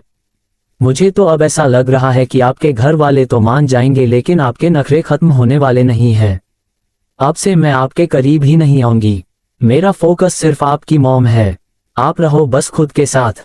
हो, इतना कहकर अमायरा रूम से जाने लगती है। जैसे ही वो दरवाजा खोलती है, उसके सामने वैशाली जी होती है। अमायरा को इस वक्त यहाँ देखकर वैशाली जी की आंखें छोटी करके कहती है, तुम यहाँ क्या कर रही हो? अमायरा इस वक्त बहुत ज्यादा चिढ़ी हुई थी, इसलिए वो कहती है, आपके बेटे के साथ रोमांस करने आई थी। लेकिन वो तो मेरे रहते हुए भी सिर्फ अपनी मॉम को याद कर रहे हैं। शायद उनका बचपना गया नहीं है। आपने इतनी कम उम्र में उनकी शादी क्यों करवा दी? आप कुछ साल तक तुम्हें संभालो, जब वो थोड़े बड़े हो जाएंगे तब मैं आऊंगी। इतना कहकर अमायरा वहां से चली जाती हैं। वैशाली जी उसकी बात सुनकर अजीब सी शक्ल बनाते हुए कहती है, इसे क्या हुआ? ऋषभ कहता है, आप छोड़िए उसे, आप तो जानती ही हैं वो थोड़ी सी पागल है। उधर से अमायरा चिल्लाकर कहती है, थोड़ी नहीं पूरी पागल हूं। उसकी बात सुनकर वैशाली जी और ऋषभ एक दूसरे को देखते हैं और न में सिर हिलाने लगते हैं। दूसरी तरफ साक्षी अपने दोस्तों को क्लब में आ चुकी थी। ये काफी फेमस और एक्सपेंसिव क्लब था, जहां सिर्फ वहीं आ सकते थे जिनके पास यहाँ का पास हो। आधे घंटे का वक्त बीत चुका था और ड्रग का असर होने भी लगा था। साक्षी को गर्मी लग रही थी, लेकिन उसे ऐसा लग रहा था जैसे ये सिर्फ क्लब में होने के वजह से है। उसने बस एक बार हो ड्रिंक को था, जिसे देखकर उसकी एक दोस्त कहती है, यार अब तो हम कॉलेज में भी आ चुके हैं, हम जितना चाहे उतना ड्रिंक कर सकते हैं। तुमने तो अभी तक बस एक बार ही ड्रिंक को है, चलो थोड़ा और ड्रिंक करो। साक्षी उसे रोकते हुए कहती है, यार आज नहीं, आज मेरा मन नहीं कर रहा है, मेरा दिल कुछ और चाह रहा है, लेकिन मैं समझ नहीं पा रही हूँ कि मुझे क्या चाहिए। और आज इस क्लब में इतनी ज्यादा गर्मी क्यों लग रही है? देखो जरा, मैं पूरी पसीने से भीग चुकी हूँ। उसकी बात सुनकर उसके दोस्त एक दूसरे को देखने लगते हैं और कहते हैं, लेकिन हमें तो गर्मी नहीं लग रही है, कहीं तुम्हारी तबीयत तो खराब नहीं है? साक्षी न में सिर हिलाकर कहती है, ऐसी तो कोई बात नहीं है, लगता है मैं ही हॉट हो चुकी हूँ, इसलिए मुझे गर्मी लग रही है। उसके ऐसा कहने पर उसके दोस्त कहते हैं, सो मिस हॉटी, क्यों ना डांस फ्लोर पर अपनी हॉटनेस बिखेरा जाए, चले। उनकी बात सुनकर साक्षी भी मुस्कुराते हुए हाँ में सिर हिला देती है और वो तीनों एक साथ डांस फ्लोर पर चले जाते हैं। इधर साक्षी के ऊपर ड्रग का असर हो रहा था। उसके बदन में काफी ज्यादा हलचल हो रही थी, साथ ही उसे थोड़ी सी मदहोशी भी हो रही थी। वो अपने आप को जितना संभालने की कोशिश करती, उससे खुद पर कंट्रोल हो ही नहीं रहा था। आसपास लड़के भी थे जिनसे साक्षी काफी ज्यादा अट्रैक्ट हो रही थी। उसके ऊपर उसके हार्मोन्स का कंट्रोल होने लगा था। ऐसे ही डांस करते हुए साक्षी एक लड़के से टकरा जाती हैं। साक्षी उसके सीने से लगी हुई थी और उस लड़के की ओर देखने को कोशिश करती है, लेकिन अब उसको हालात इतनी ज्यादा खराब हो गई थी कि उससे आंखें भी ठीक से नहीं खोली जा रही थीं। लेकिन उस लड़के का परफ्यूम उसे काफी ज्यादा अट्रैक्ट करता है। साक्षी स्माइल करते हुए कहती है, तुम मुझे पसंद आए। वो लड़का अपनी एक आईब्रो चढ़ाकर कहता है, क्या मतलब? और तुम यहाँ क्या कर रही हो, वो भी इस हालत में? साक्षी मुस्कुरा कर कहती है, मैं तो बस तुम्हारा ही इंतजार कर रही थी। तुमने मुझे कितना वेट करवाया, क्या कोई ऐसा करता है? इतना कहकर साक्षी अपने पंजों के पल उछलते हुए उस लड़के के होठों को धीरे से छू लेती है, जिस वजह से साक्षी को अब और भी बेचैनी होने लगती है। वो खुद को पूरी तरह से उस लड़के से चिपका लेती है और अपना मुंह उस लड़के के सीने में फेरने लगती है। वो लड़का समझ नहीं पा रहा था कि आखिर साक्षी ये सब क्यों कर रही है, लेकिन उसको बॉडी का बढ़ा हुआ टेम्परेचर और उसकी हरकतें को पूरी तरह से नोटिस करने के बाद उसको आंखें डार्क हो जाती है। वो समझ जाता है कि किसी ने साक्षी को ड्रग दिया है। वो साक्षी का फेस खुद से दूर करता है और कहता है, आखिर तुमने यहाँ क्या पिया है और तुम्हें किसने वो दी थी? लेकिन साक्षी तक उसको बात हो नहीं जा रही थी। वो खुद को फिर से वो लड़के से चिपका लेती है और कहती है, प्लीज मुझसे दूर मत जाओ, नीड यू, प्लीज मेरे और करीब आओ। वो लड़का एक झटके में साक्षी को अपनी गोद में उठा लेता है और ऊपर कमरे की ओर ले जाने लगता है। साक्षी उसके गले में अपना सिर छिपा लेती है और बड़े ही सेडिक्टिव टोन में कहती है, तुम्हारा परफ्यूम कितना अच्छा है, मैं उसे और गहराई से महसूस करना चाहती हूँ, प्लीज मेरे और पास आओ। वो लड़का कहता है, तुम चिंता मत करो, तुम मुझे जितना पास आने के लिए कहोगी इतना ही तुम्हारे करीब आऊंगा। बस कुछ देर रुक जाओ। उसकी बात सुनकर साक्षी के चेहरे पर एक बड़ी सी स्माइल आ जाती है।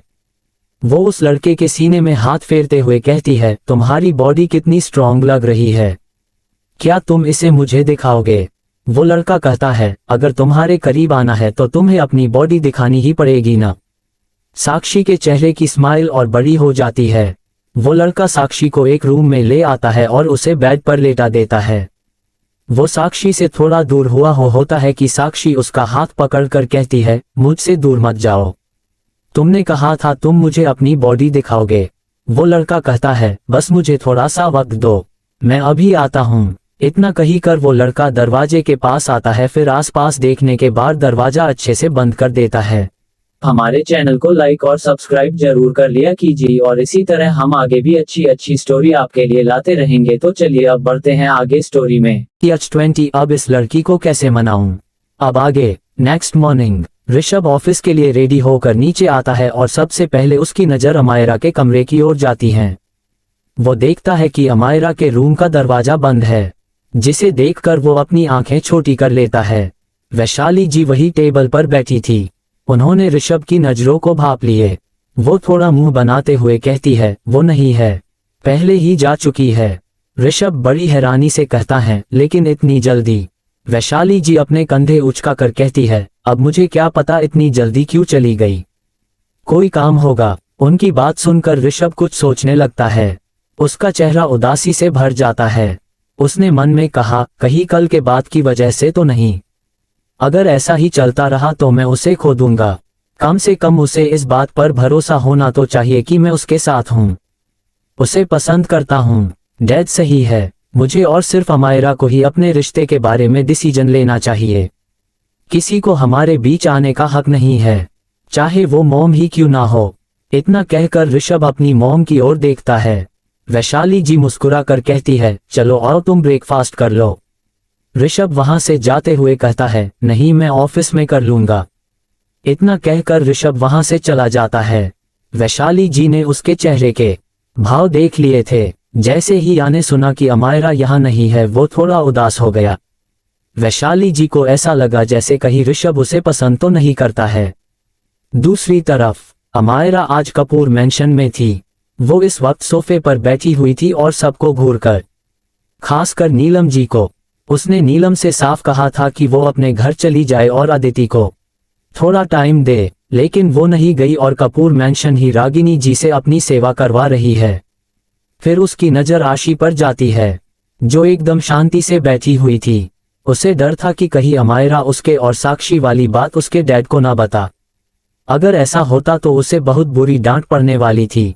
अमायरा ने उससे अपनी नजर हटा ली और अब उसकी नजर रागिनी जी पर थी, जो इस वक्त सबके लिए नाश्ता लेकर आ रही थीं। उसे देखकर अमायरा गुस्से से कहती है, डैड क्या इस घर के सारे सर्वेंट्स मर गए? मिस्टर कपूर कहते हैं, क्या हुआ अम्मू, ऐसा क्यों कह रही हो? सब ठीक है। अमायरा दांत पीसते हुए कहती है, अगर वो जिंदा है और उन्हें हाथ पैर सही है तो फिर मॉम क्यों काम कर रही हैं? शायद उन्हें अपनी जिंदगी प्यारी नहीं है, या ऐसा भी हो सकता है कि उन्हें अपनी जॉब प्यारी नहीं है। पूरा स्टाफ बदल दीजिए, मैं इसमें से किसी को भी यहाँ नहीं देखना चाहती। अमायरा की बात सुनकर सब हैरान रह जाते हैं। स्टाफ की हालत खराब हो जाती है, क्योंकि वो जानते थे कि अमायरा से रिक्वेस्ट करने का भी कोई मतलब नहीं था। अब तो उन्हें अपनी जॉब जाती हुई नजर आ रही थी, जिसे देखकर रागिनी जी कहती है, नहीं बेटा, इसमें इनकी कोई गलती नहीं है। तुम इतने दिनों के बाद आई हो तो मेरा दिल चाह रहा था कि मैं तुम्हारे लिए कुछ बनाऊं। अमायरा कहती है, तो फिर आपको सिर्फ मेरे लिए ही बनाया चाहिए था। ये पूरे परिवार का नाश्ता बनाने के लिए आपको किसने कहा? मुझे तो समझ हो नहीं आता कि यहाँ के लोग सिर्फ आपसे सेवा लेने के लिए ही बैठे हैं क्या? और डैड, आप भी जब आप देख रहे हैं कि मॉम अकेले हो सब कुछ कर रही है, तब आपको कुछ करना तो चाहिए। या फिर आप भी इन्हीं तरह उन्हें काम करते हुए देखकर खुश है? मिस्टर कपूर उसकी बात सुनकर हैरान रह जाते हैं। उन्हें इस है को उम्मीद नहीं थी कि अमायरा आज उनमें भी क्लास लेगी। मिस्टर कपूर कहते हैं, बेटा तुम तो जानती ही हो अपनी मॉम, उन्हें सबके लिए खाना बनाना पसंद है। नीलम मिस्टर कपूर के हाँ में हाँ मिलाते हुए कहती है, हाँ, और अपनों के लिए खाना बनाने में क्या बुराई है बेटा, ये तो हर माँ करती है, ये तो हर माँ का प्यार होता है। मैंने सही कहा ना मिस्टर कपूर? लास्ट वाली नीलम ने शर्माते हुए कही, जिसे सुनकर अमायरा अपने आंखें रोल करने लगती है। ये औरत अभी भी उसके डैड के पीछे पड़ी हुई थी। वैसे मिस्टर कपूर काफी हैंडसम थे, तो इसमें नीलम की कोई गलती नहीं थी, लेकिन अब इस औरत को सुधार जाना चाहिए था। अमायरा उसे घूर कर देखती है और कहती है, लेकिन मासी जी, मैंने तो कभी आपको अदिति के लिए पानी भी गर्म करते हुए नहीं देखा, तो क्या मैं ये समझे कि आप उससे प्यार नहीं करती? नीलम हड़बड़ा जाती है और कहती है, नहीं बेटा, मैं उसे और तुमसे बहुत प्यार करती हूँ। सिर्फ खाना बनाने से ये जाहिर नहीं हो जाता को एक माँ अपने बच्चे से प्यार करती है, और भी तरीके हैं। जिस पर अमायरा कहती है, एग्जैक्टली, मैं भी वही कहना चाहती थी। मॉम आज से घर का कोई काम नहीं करेंगी, वैसे भी कुछ दिन मैं यहीं रहने वाली हूँ। इस बीच मुझे ये भी पता चल जाएगा कि मेरी बात इस घर कौन कौन मानता है। नीलम हैरानी से कहती है, तो क्या तुम वापस गोयनका मैंशन नहीं जाओगी? ये बात सुनते जी अमायरा को ऋषभ की बात याद आ जाती है। वो कुछ नहीं कहती और अपने कमरे की ओर जाने लगती हैं। तभी उसके कदम रुक जाते हैं और वो नीलम से कहती है, मासी जी अपना सामान पैक कर लीजिए, मैं ऑफिस जाते वक्त आपको घर तक छोड़ दूंगी। अमायरा अपने कमरे की ओर चली गई। वही नीलम तो बिल्कुल हैरान रह जाती हैं। वो यहाँ किसी रानी की तरह जी रही थी, सबसे सेवा कर रही थी, लेकिन अपने घर में उसे सब कुछ खुद ही करना पड़ेगा। वो वहाँ नहीं जाना चाहती थी और फिर वो मिस्टर कपूर से भी नहीं मिल पाती, लेकिन अमायरा ने डायरेक्ट ही उससे ये बात कह दी थी, इसलिए वो आगे कुछ नहीं कर सकती थी। दूसरी तरफ इस वक्त ऋषभ अपने केबिन में बैठा हुआ था। तभी उसके केबिन का डोर नॉक होता है। वो कम इन कहता है और एक लड़का अंदर आता है। वो लड़का दिखने में काफी हैंडसम, हाइट करीब 6 फीट, स्किन कलर इंडियन और शार्प फीचर के साथ वो लड़का ऋषभ को अच्छी टक्कर दे रहा था। वो सीधा आकर ऋषभ के सामने वाली चेयर पर बैठ जाता है और अपने एक पैर पर पैर रखकर बैठकर ऋषभ को देखने लगता है। ऋषभ का ध्यान अपनी फाइल्स में ही था, लेकिन वो समझ जाता है कि सामने बैठा इंसान कौन है और इस वक्त क्या कर रहा है। वो बिन उसकी ओर देखे कहता है, अब मुझे ऐसे घूरना बंद कर और बता कि आज ऑफिस में क्या हुआ। क्या वो नाराज थी या फिर सिर्फ मुंह बना रही थी? इतना कहकर ऋषभ सामने देखता है। उसके सामने बैठा हुआ इंसान कोई और नहीं अमायरा की कंपनी का मैनेजर था, जिससे सुहानी एक बार अमायरा के केबिन के बाहर मिली थी। नाम था आदित्य दीवान, ऋषभ के बचपना का दोस्त। आदित्य ऋषभ को घूर कर देखता है और कहता है, उसके पहले मुझे ये बता, आखिर तूने मुझे ये काम करने के लिए क्यों कहा? मैं ही मिला था तुझे। एक तो तेरी वाइफ कितनी ज्यादा हार्टलेस है, उसके सामने तो मुझे तू मासूम लगता है। ऊपर से तूने ये भी कह रखा था कि मैं उसे कुछ नहीं कह सकता। वैसे वो किसी को मौका ही नहीं देती कुछ कहने का, लेकिन फिर भी यार मैं ये काम और नहीं कर सकता। कल तो डैड ने मुझे देख लिया था उसके साथ। वो तो सुख है कि उन्होंने ज्यादा गौर नहीं किया, वरना मैं पागल ही हो जाता। उसकी बात सुनकर ऋषभ कहता है, एक तू ही था जो मेरा ये काम कर सकता था। वो तुझे नहीं पहचानती थी। अगर मैंने किसी और से कहा होता तो उसे आज तक इस बात का पता चल चुका होता। खैर तुम्हें ये करने की जरूरत नहीं है। अब तुम अंकल से कह देना कि तुम वापस आ चुके हो। उसकी बात सुनकर आदित्य कहता है, हाँ भाई, अब तो आपकी पत्नी घर आ चुकी है, अब तुम्हें मेरी क्या जरूरत होगी। अब तो तुम यही कहोगे न कि मुझे उसके आसपास भटकने की जरूरत नहीं है। लेकिन मुझे एक बात समझ नहीं आ रही है, तू हमेशा से ही यही चाहता था कि वो घर आ जाए और तेरे पीछे पागल हो जाए पहले को तरह। लेकिन जब ये सब कुछ हो रहा है तो तू उसे अपनी मॉम का बहाना देकर दूर कर रहा है। मुझे नहीं लगता को तू ऐसा इंसान जो अपनी मॉम के लिए अपने बचपन के प्यार को छोड़ दे। सच सच बता क्या बात है। आदित्य के ऐसा कहने पर ऋषभ उसे घूर कर देखकर, जिसे देखकर आदित्य कहता है, हाँ हाँ मुझे पता है तू मुझे नहीं बताने वाला, इसलिए ऐसे घूरना बंद कर, वरना लोगों को लगेगा को तेरा क्रश है मुझ पर। लेकिन तुझे नहीं लगता कि तेरा ये जो सीक्रेट मकसद है जिसके लिए तू अमायरा से दूरी बना रहा है, उसके वजह से अमायरा सच में तुझसे दूर चली जाएगी। ऋषभ अपनी एक आईब्रो चढ़ाकर कहता है, क्या तुझे भी ऐसा लगता है? आदित्य कहता है, हाँ बिल्कुल, मैं होता तो मैं तेरी तरफ देखता भी नहीं। सोच, वो तो अमायरा कपूर है, उसके बारे में तो तू अच्छे से जानता होगा। अगर वो तुझसे दूर चली गई तो तू बहुत पछताएगा, और ये तेरा जो भी मिशन है उसे तू तब भी जारी रख सकता है अगर वो तेरे पास हो तो। इसलिए अच्छे से सोच ले। आदित्य को बात ऋषभ को सोचने पर मजबूर कर देती है। उसे ऐसे सोचता हुआ देखकर आदित्य कहता है, देखा मैं कितनी काम की चीज हूँ, मेरी वजह से अब तुम दोनों एक हो जाओगे। उसकी बात सुनकर ऋषभ पहले मुस्कुराता है, फिर सीरियस एक्सप्रेशन ले साथ कहता है, हो गया तेरा, अब जा यहाँ से। उसके ऐसा कहने पर आदित्य उसे घूर कर देखता है और कहता है, जा रहा हूं, मुझे भी ऐसा जगह नहीं रहना जहां मेरी कद्र नहीं है। मतलब हद है, इंसान कम से कम थैंक यू कह देता है। मैंने तेरी मदद को, फिर भी तू मुझे सीधे मुंह बात ही नहीं कर रहा है। इतना कहकर आदित्य वहां से जाने लगता है। वो दरवाजे तक ही पहुंचा था कि ऋषभ कहता है, अच्छा सुन। आदित्य चिढ़ते हुए कहता है, क्या है? ऋषभ बड़े प्यार से कहता है, थैंक्स। उसकी बात सुनकर आदित्य के चेहरे पर स्माइल आ जाती है और वो कहता है, यू आर वेलकम, आए। इतना कहकर आदित्य वहां से चला जाता है। उसके जाते ही ऋषभ अपना फोन उठाता है और अमायरा को कॉल करता है। कुछ देर के बाद एक रोबोटिक आवाज कहती है, the person you are trying to call is not answering, please. Rishabh phone cut कर देगा है और फोन को घूरते हुए कहता है, अब ये लड़की फोन क्यों नहीं उठा रही है? अब क्या इतनी गुस्सा हो गई है? अब मैं इसे कैसे मनाऊं? इतना कहकर ऋषभ फिर से उसे कॉल करने ही वाला होता है को समर आ जाता है। उसे देखकर ऋषभ रुक जाता है।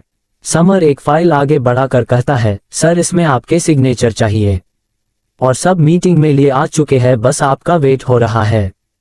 ऋषभ हाँ में सिर हिलाकर कहता है, ठीक है फिर चलते हैं, वही साइन कर लूंगा। इतना कहकर ऋषभ आगे बढ़ जाता है और समर वो फाइल उठाकर उसके पीछे जाने लगता है। दूसरी तरफ अमायरा अपने केबिन में बैठी हुई थी और अपने फोन को घूर रही थी। आगे स्टोरी और भी इंटरेस्टिंग है, आपको बहुत मजा आने वाला है, तो इसका नेक्स्ट एपिसोड देखना बिल्कुल ना भूले और चैनल को अपने प्यारे प्यारे हाथों से लाइक और सब्सक्राइब कर लें और अपने दोस्तों को शेयर करना बिल्कुल ना भूले और अपना प्यार भरा कमेंट जरूर करें और दोस्तों कम से कम 200 लाइक का टारगेट पूरा कर दें। मिलते हैं नेक्स्ट एपिसोड में।